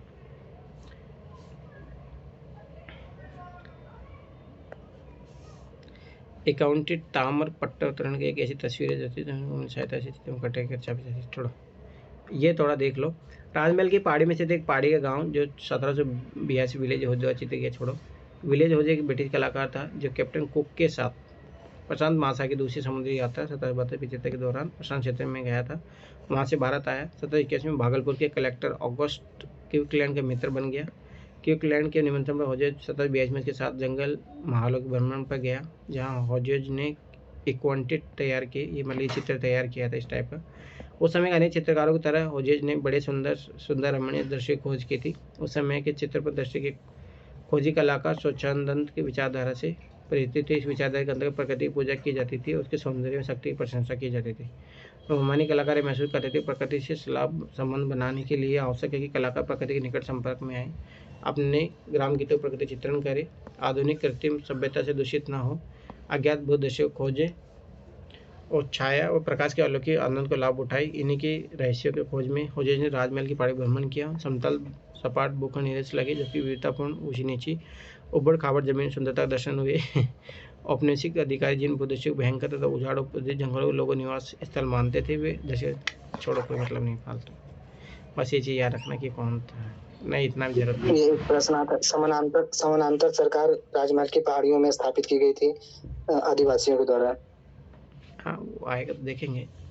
विलियम होजे द्वारा चित्रित जंगल प्रदेश के दृश्य, ये आप जंगल से ढकी हुई नीचे पहाड़ी और ऊंची चोटियां भी देख सकते हैं, जो कहीं पे वास्तव में 2000 फुट से ऊंची नहीं है। कहीं भी खड़ी धुरे पहाड़ी दिखलाकर होजे उनकी दुर्गुणता को बल देना चाहता है। ठीक है, छोड़ो, कोई मतलब नहीं, छोड़ो। शिकारी झूम खेती करने वाले, खाद बटोरने वाले, काठ कोयला बनाने वाले, रेशम के कीड़े पालने वालों के रूप में पहाड़ी लोगों की जिंदगी इस प्रकार जंगल से घनिष्ठ रूप से जुड़ी हुई थी। वे इमली के पेड़ों के बीच बनी अपनी झोपड़ी में रहते थे और आम के पेड़ों के छांव में आराम करते थे। वे पूरे प्रदेश को अपनी निजी भूमि मानते थे और यह भूमि उनकी पहचान और जीवन का आधार थी। वे बाहरी लोगों को परिवेश का प्रतिरोध करते थे। उनके मुखिया लोग अपने समूह में एकता बनाए रखते थे, आपसी लड़ाई झगड़ा निपटा देते थे और अन्य जनजाति तथा मैदानी लोगों के साथ लड़ाई चिन्ह पर अपनी जनजाति का नेतृत्व करते थे। इन पहाड़ियों को अपना मूलाधार बनाकर पहाड़ी लोग बराबर उन मैदानों पर आक्रमण करते रहते थे जहां किसान एक स्थान पर बसकर अपनी खेती बाड़ी किया करते थे। पहाड़ी द्वारा ये आक्रमण ज़्यादातर अपने आप को विशेष रूप से अभाव या काल के वर्षों में जीवित रहने के लिए किए जाते थे। साथ ही ये हमले मैदानों में बसे हुए समुदाय पर अपनी ताकत दिखलाने का भी एक तरीका था। इसके अलावा ऐसे आक्रमण बाहरी लोगों के साथ अपने राजनीतिक संबंध बनाने के लिए भी किए जाते थे। मैदान में रहने वाले जमींदारों को अक्सर इन पहाड़ी मुखियाओं को नियमित रूप से खिराज मतलब एक तरीके से भेंट देना हो गया, किराया देकर उनसे शांति खरीदनी पड़ती थी। इसी प्रकार व्यापारी लोग भी इन पहाड़ियों द्वारा नियंत्रित रास्तों का इस्तेमाल करने की अनुमति प्राप्त करने हेतु उन्हें कुछ पथकर दिया करते थे। ये चीज़ याद रखना, मतलब टैक्स हो गया एक तरीके का। जब ऐसे पथकर पहाड़ी मुखियाओं को मिल जाता था तो वे व्यापारी रक्षा करते थे और यह आश्वासन देते थे उनके कोई माल को नहीं लूटेगा। इस प्रकार कुछ ले देकर की गई शांति संदेश अधिक लंबे समय तक नहीं चली। यह 18वीं शताब्दी के अंतिम दशकों में उस समय भंग हो गई जब स्थिर खेती के क्षेत्र की सीमाएं आक्रामक रीति से पूरी भारत में बढ़ाई जाने लगी। अंग्रेजों ने जंगलों की कटाई सफाई के काम को प्रोत्साहित किया और जमींदारों जोतदारों ने प्रति भूमि को ध्यान की खेती में बदल दिया। अंग्रेजों के लिए स्थायी कृषि का विस्तार आवश्यक था क्योंकि उससे राजस्व के स्रोतों में वृद्धि हो सकती थी, निर्यात के लिए फसल पैदा हो सकती थी और एक स्थायी सुव्यवस्थित समाज की स्थापना हो सकती थी। वे जंगलों को उजाड़ मानते थे और वनवासियों को असभ्य, बर्बर, उपद्रवी और क्रूर समझते थे जिन पर शासन करना उनके लिए कठिन था। इसलिए उन्होंने यह महसूस किया कि जंगलों को सफाया करके वहाँ स्थायी कृषि स्थापित करनी होगी और जंगली लोगों को पालतू सभ्य बनाना होगा, उनसे शिकार का काम छुड़वाना होगा और खेती को धंधा अपनाने के लिए राजी करना होगा। इसीलिए वो सारे विद्रोह हुए थे। ज्यों ज्यों स्थायी कृषि विस्तार होता गया, जंगलों तथा चारागाहों का क्षेत्र संकुचित होता गया। इससे पहाड़ी लोगों तथा स्थायी खेती हरों के बीच झगड़ा तेज हो गया। पहाड़ी लोग पहले से अधिक नियमित रूप से बसे गांव पर बनने लगे। गाँववासियों से अनाज और पशु चीन छपट लेकर जाने लगे। कोई इंपॉर्टेंट मैं फिर बता रहा हूँ, इस चैप्टर में कोई वैसा नहीं है, मैं आखिरी में बता दूंगा जो काम की चीज़ है, कोई चीज मत पढ़ना इसको। एक स्टोरी है, एक चीज़ को मतलब बहुत ज़्यादा एक्सटेंड करके दे रहा है, कोई मतलब नहीं है।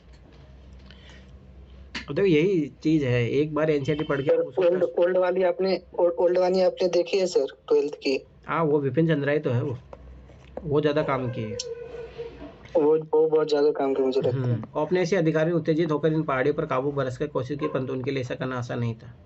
1770 के दशक में ब्रिटिश अधिकारी ने पहाड़ियों को निर्मूल कर देने की कोई नीति अपना ली और उनका शिकार और संहार करने लगे। तदनुसार 1780 के दशक में भागलपुर के कलेक्टर ऑगस्ट यूक्लेग ने शांति स्थापना नीति प्रस्ताव की, जिसके अनुसार पहाड़ी मुखियाओं को एक वार्षिक भत्ता दिया जाना था और बदले में उन्हें अपने आदमियों का चाल चलन ठीक रखने की जिम्मेदारी लेनी थी। उनसे यह भी आशा की गई थी कि वे अपनी बस्तियों में व्यवस्थित बनाए रखेंगे और अपने लोगों को अनुशासन में रखेंगे, लेकिन बहुत से पहाड़ी मुखियाओं ने भत्ता लेने से मना कर दिया। उन्होंने इसे स्वीकार किया जिन्होंने इसे स्वीकार किया उनमें से अधिकांश अपने समय अपनी सत्ता खो बैठे। अपनी सरकार के वेतन भोगी बन जाने से उन्हें अधीनस्थ कर्मचारी वैतनिक मुखिया माने जाने लगा।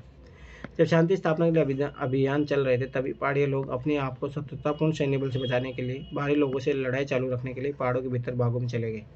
इसलिए जब 1810 या 11 सदियों में बुकानन ने इस क्षेत्र की यात्रा की तो यह स्वाभाविक ही था कि पहाड़ी लोग बुकानन को संदेह और अविश्वास की दृष्टि से देखते।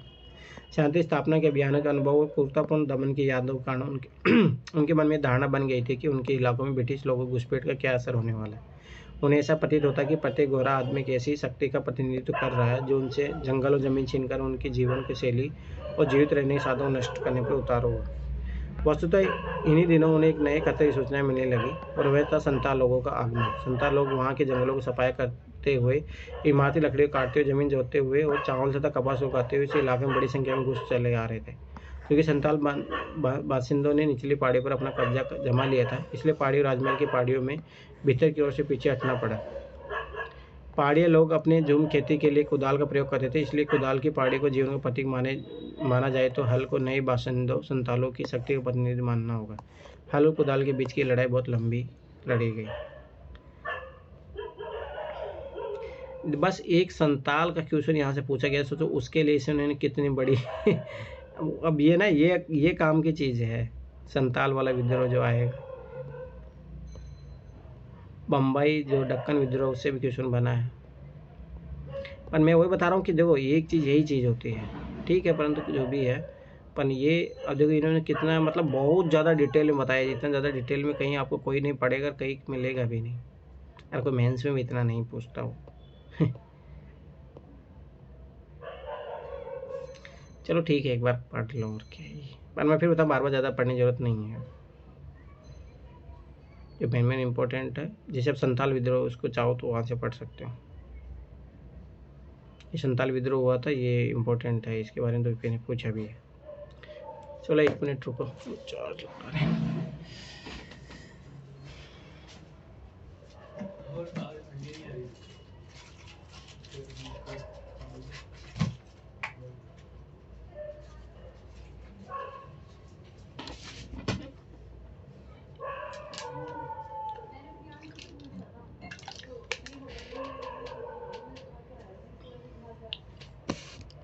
देखो, संताल प्रदेश में स्थित एक पहाड़ी ग्राम 23 फरवरी 1856 के लंदन न्यूज में प्रकाशित राज्य में निचली पहाड़ी में स्थित गाँव का ही चित्र है। छोड़ो, इसका मतलब नहीं है, ठीक है। अभी तो देखो, संताल अगुआ बासिंदे। सन 1810 के अंत में बोकाना ने गंजूरिया पहाड़, जो कि राजमहल श्रृंखला के भाग थी, जो पार किया और आगे चट्टानी प्रदेश के बीच से निकलकर एक गांव में पहुंचा। वैसे तो एक पुराना गांव था, उसके आसपास की जमीन खेती करने के लिए अभी अभी साफ की गई थी। वहां की भूदृश्य को देखकर उसे पता चला कि मानव श्रम के समुचित प्रयोग से उस क्षेत्र की तो काय पलट हो गई है। उसने लिखा, गंजूरी में अभी अभी काफ़ी जुताई की गई, जिससे पता चलता है कि इसे कितने शानदार इलाके में बदला जा सकता है। मैं सोचता हूँ कि सुंदरता और समृद्धि विश्व के किसी भी क्षेत्र जैसे विकसित की जा सकती है। यहाँ की ज़मीन अलबत्ता चट्टानी, लेकिन बहुत ही ज़्यादा बड़ी है और बुकाने उतनी बड़े तंबाकू सरसों कहीं नहीं देखी। पूछने में उसे पता चला कि यहाँ संतालों ने कृषि क्षेत्र की सीमाएं काफ़ी बढ़ा ली है। इस इलाके में 1800 के आसपास आए थे। उन्होंने वहाँ रहने वाले पहाड़ी लोगों को नीचे के ढालों पर भगा दिया, जंगलों साफ किए और फिर वहाँ बस गए। संताल लोग राजमहल की पहाड़ी में कैसे पहुंचे? संताल 1780 के दशक के आसपास बंगाल में आने लगे थे। जमींदार लोग खेती के लिए नई भूमि तैयार करने और खेती विस्तार करने के लिए उन्हें भाड़े पर रखते थे और ब्रिटिश अधिकारी उन्हें जंगल महलों में बसने का निमंत्रण दिया। जब ब्रिटिश लोग पहाड़ी को अपने बस में करके स्थायी कृषि के लिए एक स्थान पर बसाने में असफल रहे तो उनका ध्यान संतालों की ओर गया। तो मतलब कितना सोची समझी चाल है। पहाड़िया लोग जंगल काटने के लिए हल को हाथ लगाने को तैयार नहीं थे और अब वे उपद्रवी व्यवहार करते थे, जबकि इसके विपरीत संताल आदर्श बासिंदे प्रतीत हुए, क्योंकि उन्हें जंगलों का सफाया करने में कोई हिचक नहीं थी और वे भूमि की पूरी ताकत लगाकर जोतते थे। संतालों को जमीन देखकर राजमहल की तलहटी में बसने के लिए तैयार कर लिया गया। 1832 तक जमीन के काफ़ी बड़े इलाके को दामिनी कोह के रूप में सीमांकित कर दिया गया। इसमें संतालों की भूमि को घोषित कर दिया गया। उन्हें इस इलाके के भीतर रहना था, हल चलाकर खेती करनी, तो स्थायी किसान बनना था। संतालों को दी गई जाने वाली भूमि के अनुदान में पत्र में शर्त थी कि उनको दी गई भूमि के कम से कम 10वें भाग को साफ करके पहले 10 वर्षों के भीतर जोतना था। इस पूरे क्षेत्र को सर्वेक्षण करके उसका नक्शा तैयार किया गया। इसके चारों ओर खंभे गाड़ के इसकी परिसीमा निर्धारित कर दी गई और इस मैदानी इलाके के स्थायी कृषकों को दुनिया से और पहाड़ी लोगों को पहाड़ियों से अलग कर दिया गया। दामिनी कोह के सीमांकन के बाद संतालों की बस्तियाँ बड़ी तेज़ी से बढ़ी। संतालों के गाँव की संख्या जो 1838 में 40 थी, तेज़ी से बढ़कर 1851 तक 1473 तक पहुँच गई। इस अवधि में संतालों की जनसंख्या जो केवल 3000 थी, बढ़कर 82,000 से भी अधिक हो गई। जैसे जैसे खेती विस्तार होता गया, वैसे वैसे कंपनी की तिजोरी में राजस्व राशि में वृद्धि होती गई। 19वीं शताब्दी संताल गीतों और मिथकों में उनकी यात्रा के लंबे इतिहास का बार बार उल्लेख किया गया। उनमें कहा गया कि संताल लोग अपने लिए बसने योग्य स्थान की खोज में बराबर बिना थके चलते ही रहते थे। जब यहाँ दामिनी कोह में आकर मानो उनकी इस यात्रा को पूर्ण विराम लग गया हो। जब संताल राजमहल की पहाड़ियों पर बसे तो पहले पहाड़ियों लोगों ने उसका प्रतिरोध किया, पर अंततः वे इन पहाड़ियों में भीतर की ओर चले जाने के लिए मजबूर कर दिए गए। उन्हें निचली पहाड़ी तथा घाटियों में नीचे की ओर आने से रोक दिया गया और ऊपरी पहाड़ियों के चट्टानी और अधिक बंजर इलाकों तथा भीतर शुष्क भागों तक सीमित कर दिया गया। इससे उनके रहन सहन तथा जीवन पर एक बुरा प्रभाव पड़ा और आगे चलकर गरीब हो गए। झूम खेती से नई नई जमीन जोतने और भूमि की प्राकृतिक उर्वरता का उपयोग करने की क्षमता पर निर्भर रहती है। अब सर्वाधिक उर्वर जमीन उनके लिए दुर्लभ होगी, क्योंकि अब वो दामिन का हिस्सा बन चुकी थी। इसलिए पहाड़ी लोग खेती के अपने तरीके झूम खेती को आगे सफलतापूर्वक नहीं चला सके। जब तक इस क्षेत्र के जंगली खेतों के लिए साफ कर दिए गए तो पहाड़िया शिकारियों को भी समस्याओं का सामना करना पड़ा। इसके विपरीत संताल लोगों ने अपनी पहले वाली खानाबदोश जिंदगी को छोड़ दिया था। अब वो एक जगह बस गए थे और बाजार के लिए कई तरह के वाणिज्यिक फसलों की खेती करने लगे थे और व्यापार तथा साहूकारों के साथ लेन देन करने लगे थे। सिंधु महाजी संताल विद्रोह के नेता थे ये, ठीक है। किंतु संतालों ने भी जल्दी ही समझ लिया था कि उन्होंने जिस भूमि पर खेती करनी शुरू की थी वो उनके हाथों से निकलती जा रही है। संतालों ने जिस जमीन को साफ करके खेती शुरू की थी उस पर सरकार का भारी कर लगा रही थी। साहूकार दिक्कू लोग बहुत ऊंची दरों पर ब्याज लगा रहे थे और कर्ज अदा नहीं किए जाने की सूरत में जमीन पर कब्जा कर रहे थे और जमींदार लोग दामिन इलाके पर अपने नियंत्रण दावा करते थे। 1850 के दशक तक संताल लोग महसूस करने लगे थे कि अपने लिए एक आदर्श संसार का निर्माण करने के लिए जहाँ उनका अपना शासन हो, जमींदार साहूकार हो अपने सिख राज के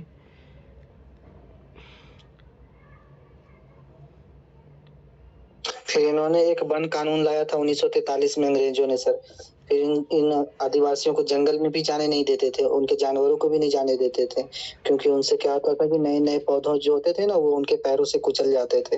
कल तो पढ़े थे, उसमें था ना।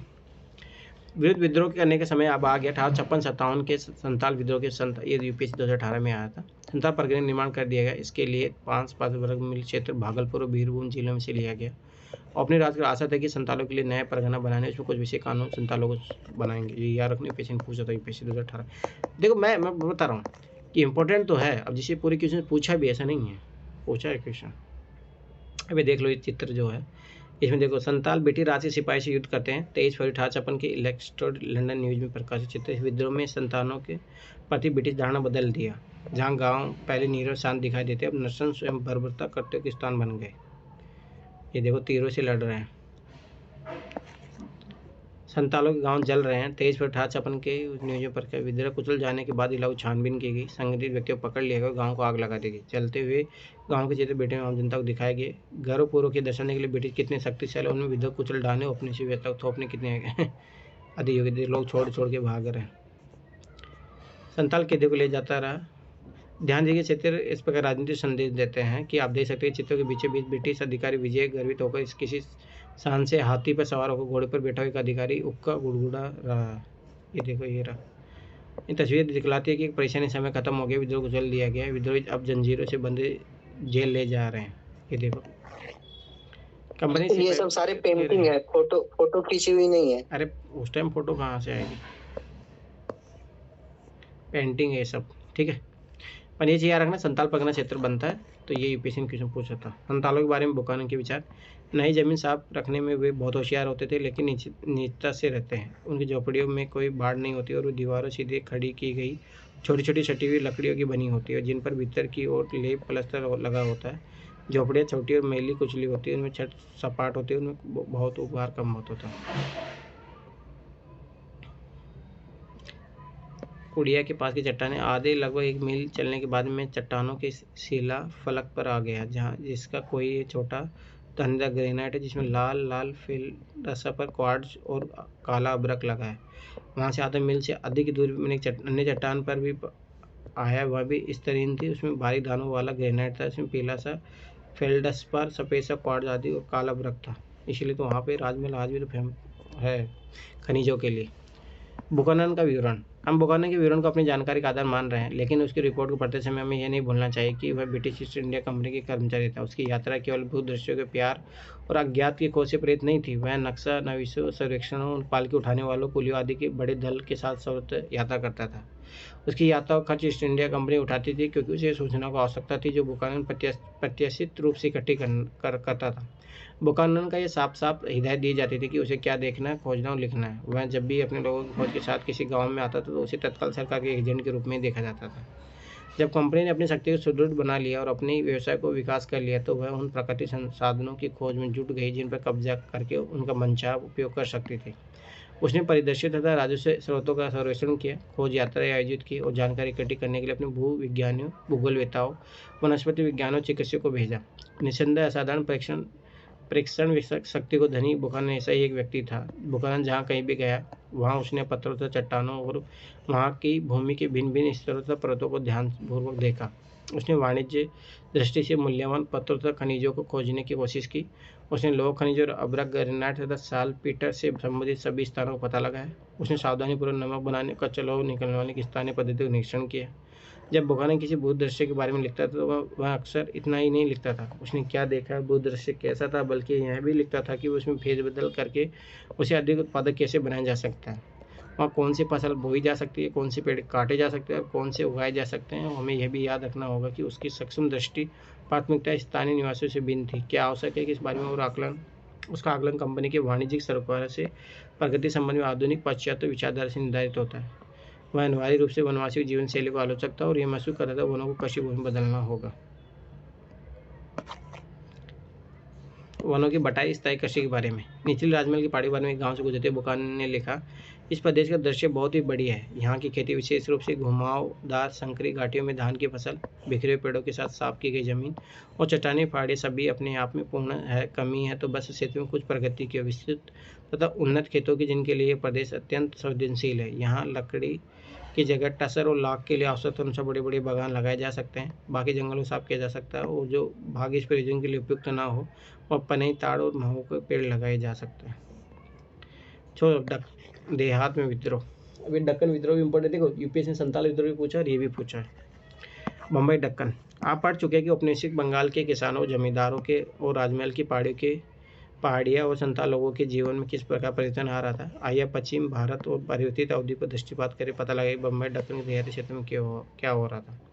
ऐसे परिवर्तन पता लगाने का तरीका है वहाँ के किसान विद्रोह पर ध्यान केंद्रित करना। ऐसे नाजुक दौर में विद्रोही अपना गुस्सा पकोपन्माद दिखलाते हैं, वे जिसे अन्याय और अपने दुखद तथ्य कारण समझते हैं उनके खिलाफ आवाज़ बुलंद करते हैं। यदि हम उनकी नाराजगी के आधारभूत कारणों को जानने का प्रयत्न करते हैं, उनके गुस्से की परतें उधेड़ने लगते हैं, तो हम उनके जीवन और अनुभव की झलक देख पाते हैं जो अन्यथा हमसे छिपी रहती है। विद्रोह के बारे में ऐसे अभिलेख भी उपलब्ध होते हैं जिनका इतिहासकार अवलोकन कर सकते हैं। विद्रोह की करतूतें से उत्तेजित होकर पुनः व्यवस्था स्थापित करने की उत्कट इच्छा से राज्य के पदाधिकारी केवल विद्रोह को दबाने का प्रयत्न नहीं करते, बल्कि उसे जानने बूझने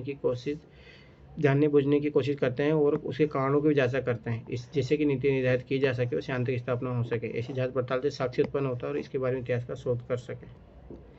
ऐसा कोई काम करने पेटी के लिए तो 19वीं शताब्दी के दौरान भारत के विभिन्न प्रांतों के किसानों ने साहूकारों और अनाजों के व्यापार के विरुद्ध अनेक विद्रोह किए। ऐसा ही एक दक्कन विद्रोह होता, बस ये चीज़ याद रखना, दक्कन विद्रोह 1875 में हुआ था। उस दिन सुपा में 16 मई 1875 पूना के जिला मजिस्ट्रेट ने पुलिस आयुक्त को लिखा, शनिवार दिनांक 15 मई को सुपा में आने पर मुझे उस उपद्रव का पता चला। एक साहूकार का घर पूरी तरह जला दिया गया, लगभग 1 दर्जन मकानों को तोड़ दिया गया और उनमें घुसकर वहाँ के सारे सामान को आग लगा दी गई। खाते पत्र बांड अनाज देहाती कपड़ा सड़कों पर लाकर जला दिया गया। यहाँ राख के ढेर अब भी देखे जा सकते हैं। मुख्य कांस्टेबल ने 50 लोगों को गिरफ्तार किया, लगभग 2000 रुपये का चोरी का माल छुड़ा लिया गया। अनुमान 25,000 रुपये से अधिक की हानि हुई है। साहूकार को दावा कि 1 लाख से ज़्यादा का नुकसान हुआ है। दक्कन का दंगा आयोग याद रखना, इस पर आयोग बना था, तो ये चीज़ याद रखना। साहूकार ऐसे व्यक्ति होता है जो जैसा उधार देता था वो साथ ही व्यापार भी करता था। ठीक है बेटा, देखो लेखा भैया जला दी गई। यह आंदोलन पूना आधुनिक पुणे जिले के एक बड़े गांव सुपा में हुआ था। सुपा एक विपणन केंद्र मंडी था जहां अनेक व्यापारी और साहूकार रहते थे। 12 मई 1875 के आसपास के ग्रामीण इलाकों के रैयत किसान इकट्ठे हो गए। उन्होंने साहूकार से उनके बही खाते और ऋण बंदों की मांग करते हुए उन पर हमला बोल दिया। उन्होंने बही खाते जला दिए, अनाज की दुकानें लूट ली और कुछ मामलों में साहूकार के घरों में आग लगा दी। पूना से यह विद्रोह अहमदनगर में फैल गया। फिर अगले 2 महीनों में यहाँ और भी आग फैल गई और 6,500 वर्ग किलोमीटर का इलाका इनकी चपेट में आ गया। 30 से अधिक गांव इससे को प्रभावित हुए। सब जगह विद्रोह का स्वरूप एक समान था। साहूकारों पर हमला किया गया, बही खाते जला दिए गए, ऋणबंद तो नष्ट कर दिए गए। किसानों के हमले से घबराकर साहूकार गांव छोड़कर भाग गए। अधिकतर मामलों में वे अपनी संपत्ति और धन दौलत में भी वे वहीं पीछे छोड़ गए। जब विद्रोह फैला तो ब्रिटिश अधिकारियों को आंखों के सामने 1857 गदर दृश्य आ गया। अध्याय 10 में देखेंगे। विद्रोही किसानों के गांव में पुलिस थाने स्थगित कर दिए गए। जल्दी सेना बुलाए ले गए। 95 व्यक्तियों को गिरफ्तार कर लिए गए। उनमें से बहुतों को दंडित किया गया, लेकिन देहातों को काबू करने में कई महीने लग गए। समाचार पत्र में छपी रिपोर्ट। रहे तो साहूकार ये आपकी न्यू एनसीईआरटी है सर? हाँ, क्यों? अध्याय दिया हुआ है, अध्याय 11 भी देखेंगे। अरे आगे आएगा ना, अभी आएगा इसमें 1857 वाला आगे। रहे साहूकार शीर्षक न्यायिक निम्नलिखित रिपोर्ट 6 जून 1876 की नेटिव ओपिनियन समाचार पत्र में छपी है। मुंबई की नेटिव न्यूज़पेपर रिपोर्ट में छोड़ो। वे रैयत सर्वप्रथम अपने गाँव की सीमाओं पर यह देखने के लिए जासूसी करते हैं कि क्या कोई सरकारी अधिकारी आ रहा है और फिर अपराधियों के समय रहते उनके आने की सूचना दे देते हैं। फिर वे एक झुंड बनाकर अपने ऋणदाताओं के घर जाते हैं, उनसे उनके ऋण पत्र उनके अन्य दस्तावेज मांगते हैं और फिर इनकार करने पर ऋणदाताओं को हमला करके छीन लेते हैं। यदि ऐसी किसी घटना के समय कोई सरकारी अधिकारी उन गाँवों को आता दिखाई दे जाता तो गुप्तचर अपराधियों को उसकी खबर पहुंचा देते थे और अपराधी समय रहते तितर बितर हो जाते थे। मतलब कितना सिस्टमेटिक करते थे। ऋण पत्र दस्तावेज क्यों जलाए गए, ये विद्रोह क्यों हुआ, इससे हमें दक्कन के देहात के बारे में और वहाँ उपनिवेशी शासन में हुई कृषि या भूमि संबंधी प्रयत्नों के बारे में क्या पता चला। ये 19वीं शताब्दी में हुए प्रयत्नों के लंबे इतिहास पर दृष्टिपात करें। एक नई राजस्व प्रणाली। जैसे जैसे ब्रिटिश शासन बंगाल से भारत के अन्य भागों में फैला तो वहाँ भी राजस्व की नई प्रणाली लागू कर दी गई। इस्तेमारी बंदोबस्त को बंगाल से बाहर बिल्ले ही लागू किया गया था। ऐसा क्यों किया गया, इसके एक कारण यह था कि 1810 के बाद खेतों की कीमत बढ़ गई, जिससे उपज के मूल्य में वृद्धि हुई और बंगाल के जमींदारों की आमदनी में इजाफा हो गया। क्योंकि राजस्व की मांग इस्तेमारी बंदोबस्त के तहत की गई थी, इसलिए अपनी सरकार इस बढ़ी हुई आय में अपने हिस्से का कोई दावा नहीं कर सकती थी।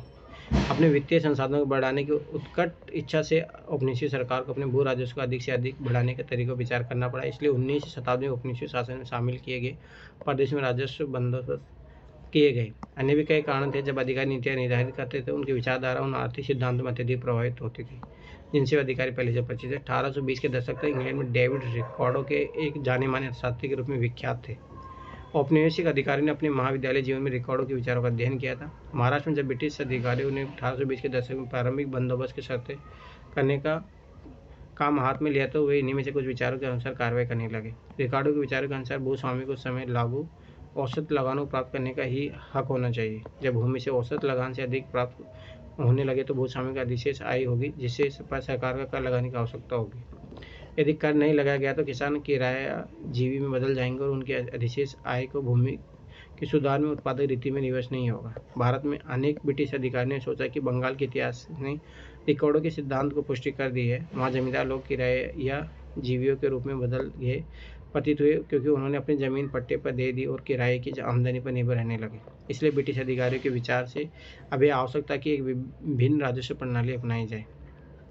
किरायाजीवी मतलब शब्द किसी ऐसे लोगों को घोतक है जो अपनी संपत्ति के किराए की आय पर जीवन यापन करते हैं। जो राजस्व प्रणाली बम्बई दक्कन में लागू की उसे रैयतवाड़ी कहा जाता है। बंगाल में लागू की गई प्रणाली के विपरीत इस प्रणाली के अंतर्गत राजस्व सीधे रैयत के साथ तय किए जाते थे। ये चीज़ याद रखना। रैयत जो महाल जो कही गई थी वो यूपी में यहाँ पे लागू की गई थी। इसका रीज़न यहाँ था कि यहाँ जमींदार वर्ग सिस्टम था भी नहीं। भिन्न भिन्न प्रकार की भूमि से होने वाले औसत आय का अनुमान लगा लिया जाता था। रैयत को राजस्व अदा करने की क्षमता का आकलन कर लिया जाता था और सरकार के हिस्से के रूप में उसका एक अनुपात निर्धारित कर दिया जाता था। हर 30 साल के बाद जमीन को फिर से सर्वेक्षण किया जाता था और राजस्व की दर तदनुसार बढ़ा दी जाती थी। इसलिए राजस्व की मांग अब चिरस्थायी नहीं रही, मतलब समय के अनुसार बदलती थी। राजस्व की मांग और किसान का कर्ज। बम्बई दक्कन में पहला राजस्व बंदोबस्त 1820 के दशक में किया गया। मांगा गया राजस्व इतना अधिक था कि बहुत से स्थानों पर किसान अपने गांव छोड़कर नए क्षेत्रों में चले गए। जिन्हें लागू जमीन घटिया किस्म की थी और वर्षा भी कम ज़्यादा होती थी। खासतौर पर समस्या और भी विकट थी। जब वर्षा नहीं होती थी और फसल खराब होती थी तो किसानों के लिए राजस्व अदा करना असंभव हो जाता था। फिर भी राजस्व इकट्ठा करने वाले प्रभारी कलेक्टर अपनी कार्यकुशलता को प्रदर्शित करने और अपने बड़े अधिकारियों को प्रसन्न करने के लिए अत्यंत उत्कट रहते थे। इसलिए वे अत्यंत कठोरतापूर्वक राजस्व वसूल करने का प्रयत्न करते थे। जब कोई किसान अपना राजस्व नहीं दे पाता तो उसकी फसलें जब्त कर ली जाती थी और समूचे गाँव पर जुर्माना ठोक दिया जाता था। इसलिए तो विद्रोह करेंगे फिर क्या ही। आज भी सोचो जनता क्यों नहीं प्रभावित होगी जब उनको इतना शोषण किया जा रहा है। अब देखो बहुत सारी चीज़ें होगी, इसीलिए वो विद्रोह किए।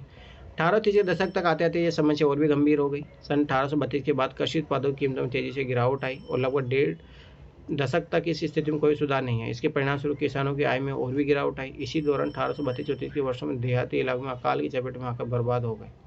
दक्कन के 1/3 पशुधन मौत के मुंह में चला गया और आदि मानव जनसंख्या भी काल के ग्रास बन गई और जो बचे उनके पास भी उस संकट का सामना करने के लिए खाद्यान्न नहीं था।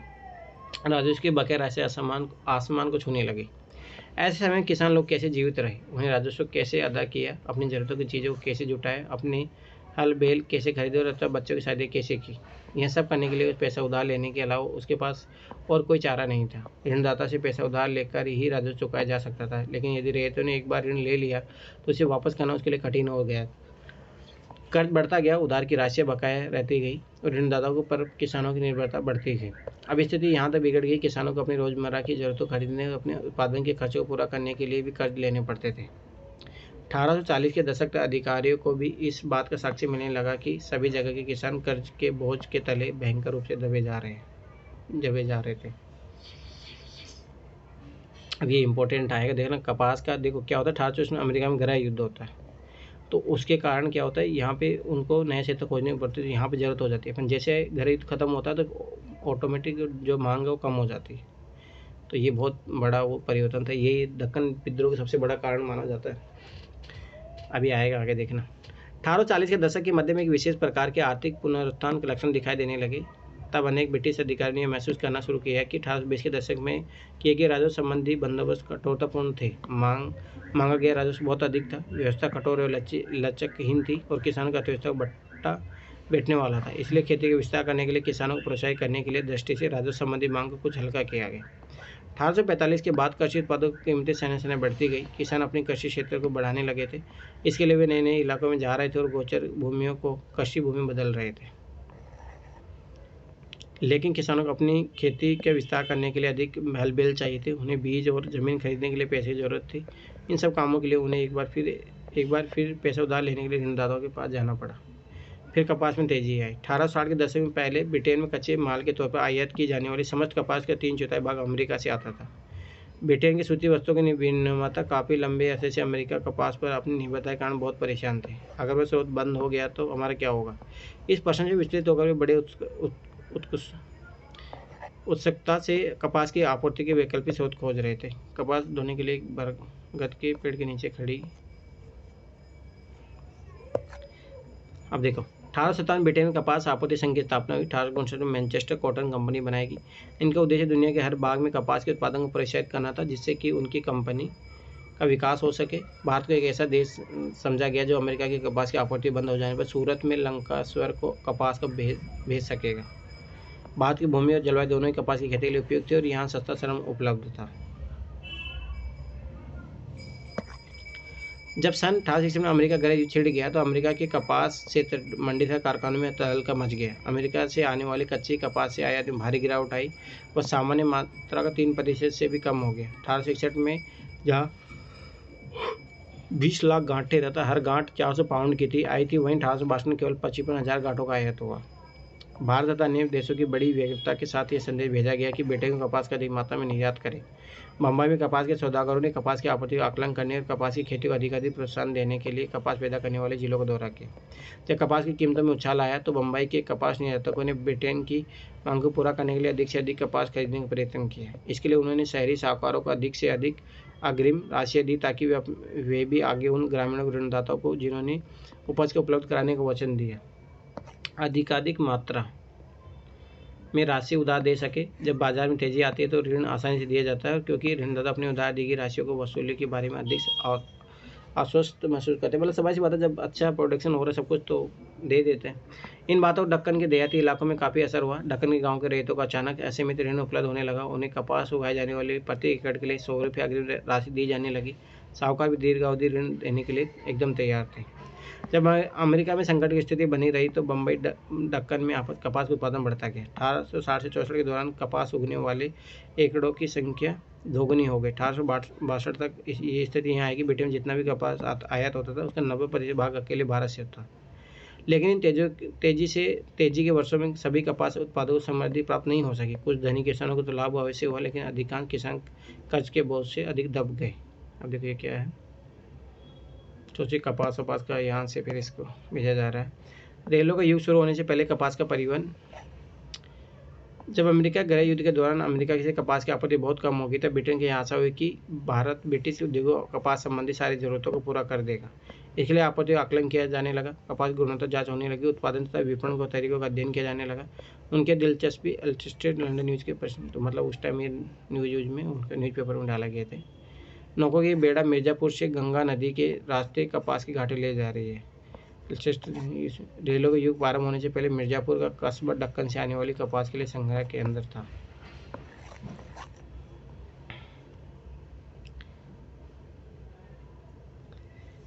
ग्रेट इंडियन पेनिनसुलर रेलवे के बम्बई टर्मिनल्स पर कपास की घाटें पड़ी हुई है। इन्हें आगे समुद्री जहाज से इंग्लैंड भेजा जाएगा। 23 अगस्त 1862 की बात है। जब रेलें चलने लगी तो कपास की घाटी और नौका द्वारा ही नहीं रेलों से भी भेजी जाने लगी। नदी मार्ग से यातायात धीरे धीरे कम होता गया, परंतु परिवहन के पुराने साधनों पूरी तरह बंद नहीं हो पाया। चित्र में पीछे दाहिनी ओर लदी हुई बैलगाड़ी रेलवे स्टेशन से पाटन तक कपास की घाटी ले जाने की तैयार खड़ी हुई थी। ऋण का स्रोत सूख गया। रियायत अर्जी क्या है? देखो, रियायत अर्जी नीचे की याचिका उदाहरण दिया गया है जो करजत तालुकों के मीर गांव के एक रेत द्वारा कलेक्टर अहमदनगर दक्कन दंगा आयोग के दी गई थी। साहूकार लोग काफ़ी दिनों से हम पर अत्याचार कर रहे हैं। चूँकि हम अपना घर खर्च चलाने के लिए काफ़ी मात्रा में पैसा नहीं कमा सकते, इसलिए हम उनसे पैसा, कपड़ा और अनाज मांगने के लिए मजबूर हो गए। उनसे हमें यह चीज़ें मिलती जाती है, पर बड़ी कठिनाई से, और उसके लिए हमें उनके साथ कड़ी शर्तों पर बंधपत्र रखने के लिए मजबूर होना पड़ता है। इसके अलावा कपड़ा और अनाज भी नगद दरों पर नहीं बेचा जाता है। हमसे जो कीमतें मांगी जाती है वह नकदी कीमत चुकाने वाले ग्राहकों की अपेक्षा आमतौर पर 25 से 50% होती है। हमारे खेतों की उपज भी साहूकार ले जाते हैं। ऊपर ले जाते समय वे हमें यह आश्वासन देते हैं कि उसकी कीमत हमारे खाते में जमा कर दी जाएगी, लेकिन वे हमारे खातों में ऐसा कोई उल्लेख नहीं करते। जब हमारी उपज ले जाते हैं बदले में कोई रसीद भी नहीं देते। फालतू की बातें हैं। मतलब ये बता रहा शोषण किस लेवल पे, और कुछ ही नहीं इसका मोटो। जिन दिनों कपास के व्यापार में तेजी हो रही है, भारतीय कपास व्यापारी अमेरिका को स्थायी रूप से विस्थापित करके कच्ची कपास के विश्व के बाजार को अपने कब्जे में करने के लिए सपने देखने लगे। 1861 में बॉम्बे गजट के संपादक ने पूछा, दास राज्य संयुक्त राज्य अमेरिका को स्थापित करके लंका शहर को कपास के एकमात्र आपूर्तिकर्ता बनने से भारत को कौन रोक सकता है। लेकिन 1865 तक ऐसे सपने आने बंद हो गए। जब अमेरिका में गृह युद्ध समाप्त हो गया तो वहाँ का कपास उत्पादन फिर से चालू हो गया और ब्रिटेन के भारतीय कपास के निर्यात में गिरावट आती चली गई। महाराष्ट्र में निर्यात व्यापारी और साहूकार अब दीर्घावधि ऋण देने के लिए उत्सुक नहीं रहे। उन्होंने ये देख लिया था कि भारतीय कपास की मांग घटती जा रही है और कपास की कीमतों में गिरावट आ रही है। इसलिए उन्होंने अपने कार्य व्यवहार बंद करने लगे, किसानों को अग्रिम राशि प्रतिबंधित करने और बकाया ऋणों को वापस मांगने का निर्णय किया। तो मतलब समझ बात है, जब अचानक इतनी मांग बढ़ गई तो फिर कम हो जाएगी तो क्या ही होगा, फिर दंगा ही होगा और क्या होगा। एक और तो ऋण का स्रोत सूख गया, वहीं दूसरी ओर राजस्व की मांग बढ़ा दी गई, जैसे कि हमने ऊपर पढ़ा है। पहला राजस्व बंदोबस्त 1820 और 1830 के दशक में किया गया था। अब अगला बंदोबस्त करने का समय आ गया था और इस नए बंदोबस्त में मांग को नाटकीय ढंग से 50 से 100% तक बढ़ा दिया गया। उसको टैक्स बढ़ा दिया गया और उत्पादन नहीं हो रहा था। भला बेचारे रहे तो उस हालात में जबकि कीमतें गिर रही थी और कपास के खेत गायब हो रहे थे, इस प्रकार बढ़ी हुई मांग को कैसे पूरा कर सकते। इसलिए उन्हें एक बार फिर ऋणदाता की शरण में जाना पड़ा। लेकिन ऋणदाता ने अब की बार ऋण देने से इनकार कर दिया। अब उसे रैयत द्वारा ऋण वापस अदा किए जाने की उसकी क्षमता में विश्वास नहीं रहा था। अन्याय का अनुभव, ऋणदाता द्वारा ऋण देने से इनकार किए जाने पर रैयत समुदाय को बहुत गुस्सा आया। वे इस बात के लिए क्रुद्ध नहीं थे कि वे ऋण के गर्त में गहरे से गहरे डूबे जा रहे हैं अथवा कि वे अपने जीवन को बचाने के लिए ऋणदाता पर पूर्ण रूप से निर्भर है, बल्कि वे इस बात से ज़्यादा नाराज थे कि ऋणदाता वर्ग इतना संवेदनहीन हो गया है कि वह उनके हालात पर कोई तरस नहीं खा रहा है। ऋणदाता लोग देहात के प्रथागत मानकों यानी रूढ़ी रिवाजों का उल्लंघन कर रहे हैं। पैसा उधार देने का कारोबार निश्चित रूप से औपनिवेशिक शासन में पहले भी काफ़ी फैला हुआ था। ऋणदाता अक्सर ताकतवर हस्तियाँ होती थी। कई प्रकार के प्रथागत मानक ऋणदाता और रैयत के पारस्परिक संबंधों पर लागू होते थे और उन्हें विनियमित करते थे। एक सामान्य मानक यह था कि ब्याज मूलधन से अधिक नहीं लिया जा सकता था। इसका प्रयोजन ऋणदाता द्वारा की जाने वाली जबरन वसूली को सीमित करना और यह परिभाषित करना था कि उचित ब्याज क्या होना चाहिए। औपनिवेशिक शासन में इस नियमों की धज्जियां उड़ा दी गई। दक्कन दंगा आयोग द्वारा छानबीन किए गए मामलों में से एक मामले में ऋणदाता को 100 रुपये के मूलधन पर 2000 से भी अधिक ब्याज लगा रखा था। सोचो, मतलब अनेक याचिकाओं से रैयत लोगों ने इस प्रकार की जबरन वसूली प्रथाओं के उल्लंघन से संबंधित अन्याय के विरुद्ध शिकायत की थी। अब देखो भाड़ा पत्र क्या होता है। जब किसान ऋण पर भार का बहुत बढ़ गया तो वे ऋणदाता का ऋण चुकाने में असमर्थ हो गए। अब ऋणदाता के पास अपना सर्वस्व जमीन, गाड़ियाँ, पशुधन देने के अलावा कोई चारा नहीं था। लेकिन पशुओं के बिना वह आगे खेती कैसे कर सकता था, इसलिए उसने जमीन और पशु भाड़े पर ले लिए। अब उसे उन पशुओं के लिए जो मूल रूप से उसके अपने ही थे वो भाड़ा चुकाना पड़ता था। उसे एक भाड़ा पत्र किराएनामा लिखना पड़ता था, जिसे साफ तौर पर कहा जाता था कि ये पशु और गाड़ियाँ उसकी अपनी नहीं है। विवाद छिड़ने पर ये दस्तावेज न्यायालय में मान्य होते थे। नीचे एक ऐसे दस्तावेज का नमूना दिया गया जो नवंबर 1873 में किसान ने हस्ताक्षरित किया था। ये दक्कन दंगा आयोग के अभिलेख में अधिकृत था। मैंने आपको दे ऋण के खाते में आपको अपनी लोहे के घुरों वाली 2 गाड़ियाँ, 7 सामान, 4 बैलों के साथ बेची है। मैंने इस दस्तावेज के तहत उन्हें 2 गाड़ियों और 4 बैलों को आपसी भाड़े पर लिया है। मैं हर माह आपको 4 रुपये प्रति माह की दर से किराया भाड़ा दूंगा और आपसे अपनी लिखावट में रसीद प्राप्त करूंगा। रसीद न मिलने पर यह दलील नहीं करूंगा कि किराया नहीं चुकाएगी। सब फालतू की बात है। मतलब समझो कि तो मतलब नहीं है ये। और मेरे समझ नहीं आ रहा, बताओ इस एनसीईआरटी का क्या मोटा है। मतलब अंग्रेजों को जो छवि है नेगेटिव, उसको वो दर्शाना चाह रहे हैं बस, और कोई मतलब नहीं। इसलिए देख लो यूपीएससी क्वेश्चन में जब अपन वो नेगेटिव अप्रोच इसलिए लेके चलते हैं, तो मतलब नहीं है फालतू में। ठीक है, एक बार पढ़ लेना बस, एक बार पढ़ने के अलावा बार बार पढ़ने की जरूरत नहीं है। रैयत ऋणदाता को कुटिल और धोखेबाज समझने लगे थे। वे ऋणदाता को द्वारा खातों में धोखाधड़ी करने और कानून को धत्ता बताने की शिकायत करते थे। 1859 में अंग्रेजों ने एक परिसीमन कानून पारित किया, जिसे कहा गया कि ऋणदाता और रैयत के बीच हस्ताक्षरित जो सिग्नेचर होता है ऋण पत्र केवल 3 वर्षों के लिए मान्य होंगे। इस कानून का उद्देश्य बहुत समय तक ब्याज को संचित होने से रोकना था, किंतु ऋणदाता ने इसे कानून को घुमाकर अपने पक्ष में कर लिया और रेत से हर तीसरे साल एक नया बंध पत्र भरवाने लगे। जब कोई नया बॉन्ड हस्तांतरित होता तो नए चुकाई गई शेष राशि अर्थात मूलधन उस पर उत्पन्न तथा इकट्ठा हुए संपूर्ण ब्याज को मूलधन के रूप में दर्ज किया जाता था और उस पर नए सिरे से ब्याज लगने लगता। दक्कन दंगा आयोग को प्राप्त हुई याचिका में रेत लोगों को बतलाया गया कि यह प्रक्रिया कैसे काम कर रही थी और किस प्रकार ऋणदाता लोग रेतों को ठगने के लिए तरह तरह के हथकंडे अपनाने थे। अब जब ऋण चुकाए जाते थे वे रेतों को उसकी रसीद देने से इनकार कर देते थे, बंद पत्रों में जाली आंकड़े भर लेते थे, किसानों की फसल नीचे कीमतों पर ले लेते थे और आखिरकार किसानों की धन संपत्ति पर ही कब्जा कर लेते थे। तो विद्रोह क्यों नहीं करेंगे। तरह तरह के दस्तावेजों बंद पत्र उस नई अत्याचारपूर्ण प्रणाली के प्रतीक बन गए। पहले ऐसे दस्तावेज बहुत ही कम हुआ करते थे, किंतु ब्रिटिश अधिकारी अनौपचारिक समझौते के आधार पर पुराने ढंग से किए गए लेनदेन के संदेह की दृष्टि से देखते थे। उनके विचार से लेनदेन की शर्तें संविदाओं दस्तावेजों बंद पत्रों में साफ साफ सुस्पष्ट और सुनिश्चित शब्दों में कही जानी चाहिए और विधि सम्मत होनी चाहिए। जब तक कि कोई दस्तावेज संविदा कानून की दृष्टि से परिवर्तनीय नहीं होगा तब तक उसका कोई मूल्य नहीं होगा। समय के साथ किसान ये समझने लगे कि उनके जीवन में जो भी तकलीफ हो वह सब बंद पत्रों दस्तावेजों की इसी व्यवस्था के कारण है। इन दस्तावेज पर हस्ताक्षर करवा लिए जाते थे, अंगूठे के निशान लगवा लिए जाते थे। उनसे ये पता ही नहीं चलता था कि वास्तव में किस पर हस्ताक्षर कर रहे हैं या अंगूठे के निशान लगा रहे हैं। उन्हें खंडों के बारे में कुछ भी नहीं पता होता था जो ऋणदाता के बंद पत्रों में लिख देते थे। वे हर लिखे हुए शब्द से डरने लगे थे, मगर वे लाचार थे कि वे जीवित रहने के लिए उन्हें ऋण चाहिए था और ऋणदाता कानूनी दस्तावेज के बिना ऋण देने को तैयार नहीं थे।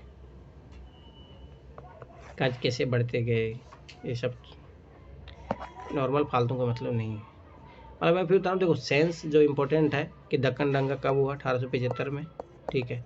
कारण क्या था इसके पीछे, ठीक है। फिर आयोग बना, तो बस ये चीज़ याद रखना और कुछ ही नहीं इसमें। दक्कन दंगा आयोग, जब विद्रोह दक्कन में फैला तो प्रारंभ में बम्बई की सरकार उसे गंभीरतापूर्वक लेने को तैयार नहीं थी, लेकिन भारत सरकार ने, जो कि 1857 की याद से चिंतित थी, बम्बई सरकार पर दबाव डाला कि वह दंगों के कारणों की छानबीन करने के लिए जांच आयोग को बिठाए। आयोग ने रिपोर्ट तैयार की, 1878 में ब्रिटिश पार्लियामेंट में पेश की गई।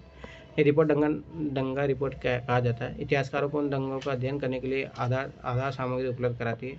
आयोग ने दंगा पीड़ित जिलों में जांच पड़ताल करवाई, रेत वर्गों, साहूकारों, चश्मदीद गाँवों के बयान लिए, भिन्न भिन्न क्षेत्रों में राजस्व के दरों, कीमत और ब्याज के बारे में आंकड़े इकट्ठे किए और जिला कलेक्टर द्वारा भेजी गई रिपोर्ट का संकलन किया।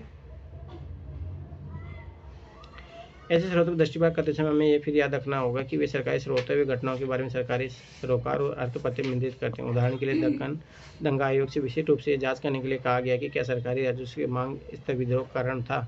संपूर्ण साक्ष्य प्रस्तुत करने के बाद आयोग ने सूचित किया कि वह सरकारी मांग किसानों के गुस्से की वजह नहीं थी। इसमें सारा दोष ऋणदाताओं या साहूकारों का ही था। इसमें बात स्पष्ट होती है कि औपनिवेशिक सरकार यह मानने को कदापि तैयार नहीं थी कि जनता में असंतोष या रोष कभी सरकारी कार्रवाई के कारण उत्पन्न हुआ था। इस प्रकार सरकारी रिपोर्ट इतिहास के पुनर्निर्माण के लिए बहुमूल्य स्रोत सिद्ध होती है, लेकिन उन्हें हमेशा सावधानीपूर्वक पढ़ा जाना चाहिए। समाचार पत्रों, गैर सरकारी वृत्तांतों, वैदिक अभिलेखों, यथासंभव मौखिक स्रोतों से कोई जरूरत नहीं फालतू का। इससे ज़्यादा तो अच्छा है ना।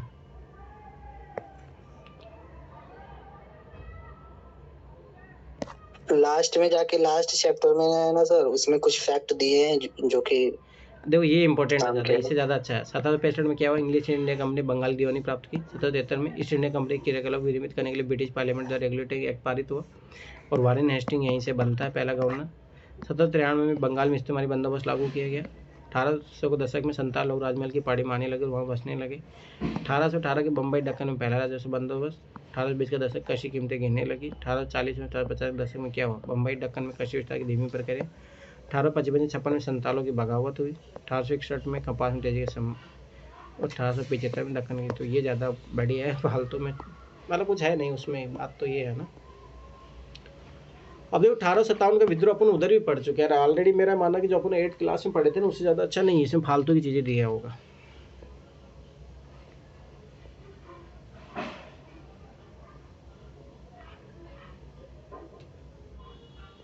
क्योंकि देखो यूपीएससी देखोगे तो पीटी में 1857 के विद्रोह से कभी क्वेश्चन पूछा नहीं है। मेंस में जरूर एक आध बार क्वेश्चन पूछा गया है।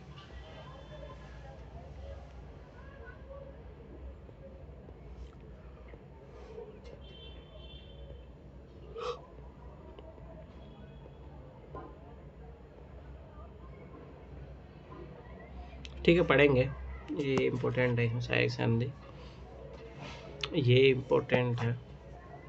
ठीक है, पढ़ लेंगे, कल इसको पढ़ेंगे एक बार, और क्या ही देख ही लेते हैं, एक ही बार पढ़ लेते हैं, सम्मान कर लेते हैं एनसीईआरटी का। और बहुत ज़्यादा ऐसा लग रहा है ना सर कि जानबूझ के लंबी हाँ, की है ये किताब। कोई मतलब ही नहीं है, जिसका कोई सेंस ही नहीं है। मैं मतलब रीज़न ये है ना, इसमें ये लोग ये शो करना चाह रहे हैं कि ब्रिटिश लोग कितने दमनकारी थे, बस, और कुछ ही मतलब नहीं है, सीधी सिंपल सी बात है, और कोई मतलब नहीं है इसमें, चीज़ों को बड़ा चढ़ा के कोई मतलब है नहीं। परंतु हाँ, मैं फिर बार बता रहा हूँ, जैसे इसमें जो मेंशन कर दिया कि वही इंपॉर्टेंट है, यूपीएससी वहीं से मोस्टली पूछता है वो, कोई मतलब नहीं, एक बार पढ़ लेंगे। अभी बहुत ज़्यादा देखो बड़ा चढ़ा के, अभी इसमें भी अपन देखो 8th क्लास में उसी टाइम में बढ़िया पढ़ लिए थे। एंशिएंट मेडिएवल पढ़नी है कि नहीं सर इसकी? एंशिएंट मेडिएवल इम्पोर्टेंट है। हाँ वो तो पढ़ ली। अब देखो ये वाली जो देखो ये रिपोर्ट जो है, ये यूपीएससी में तो नहीं, परंतु अदर एग्जाम में पूछी गई है, इतना नहीं। चलो ठीक है, कल पढ़ लेंगे एक बार, ये तो आगे के तो इम्पोर्टेंट है। सविनय अवज्ञा आंदोलन अब अपन वहाँ से पढ़ ही चुके थे,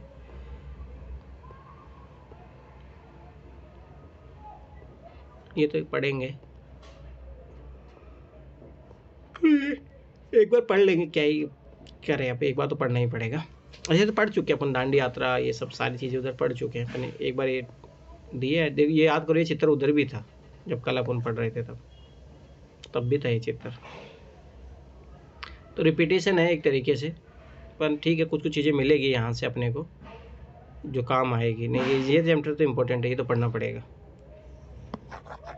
ये तो पढ़ेंगे अपन, ये तो इम्पोर्टेंट है। 1857 पढ़ लेंगे एक बार, कोई दिक्कत नहीं है। देखो 12 छोड़ो आंदोलन, ये क्वेश्चन उधर ही पूछ ही लिया था, पति सरकार बनी थी कहाँ पे, क्या था, ये सारी चीज़ें, तो ये तो पढ़ेंगे अपन।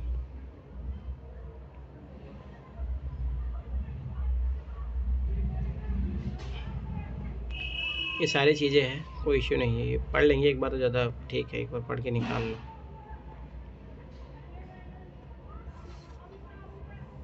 ये देखो अब ये इम्पोर्टेंट है, ये सारी चीज़ें, चंपारण आंदोलन कब हुआ, क्या, भारत होली, ये अखरा संविधान का निर्माण, तो ये इम्पोर्टेंट है, यहाँ से आएगा, एक बार पढ़ लो, कोई इश्यू नहीं है। 3 पर इसमें देखो टाइम लगेगा, ये बहुत लेंथी चैप्टर है, टाइम लगेगा इनमें।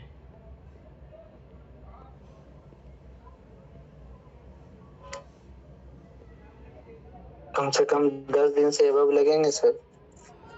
हाँ, हिस्ट्री कंप्लीट होने में मुझे लग रहा है तो ये तो फरवरी ले जाएगा। ठीक है, इसलिए मैं सेकंड क्लास उधर शुरू कर दिया, इकोनॉमी उधर, इकोनॉमी ज़्यादा टाइम लगेगा नहीं, वो कंप्लीट करवा देता हूँ।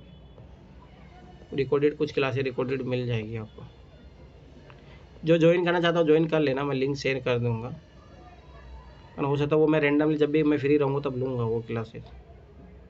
सर बता के करना ताकि हम ज्वाइन कर पाए। हाँ, अगर रात में मैसेज कर दूंगा एक बार, ठीक है, देखो करना पड़ेगा, नहीं तो ऐसे तो ये देखो किताब पर, अब देखो ये कुछ चीज़ें इंपॉर्टेंट है यहाँ से, पतित कार्यवाही दिवस, ये सारी चीज़ें जो भी एक बार देख लेंगे, ठीक है। कितना टाइम हो गया, चलो ठीक है, तो फिर कल ही मिलते हैं, कर लेंगे। अभी कितना है, 4 चैप्टर है ना, एक पढ़ लिया, 3 चैप्टर है, टाइम तो लगेगा इसमें, कोई नहीं।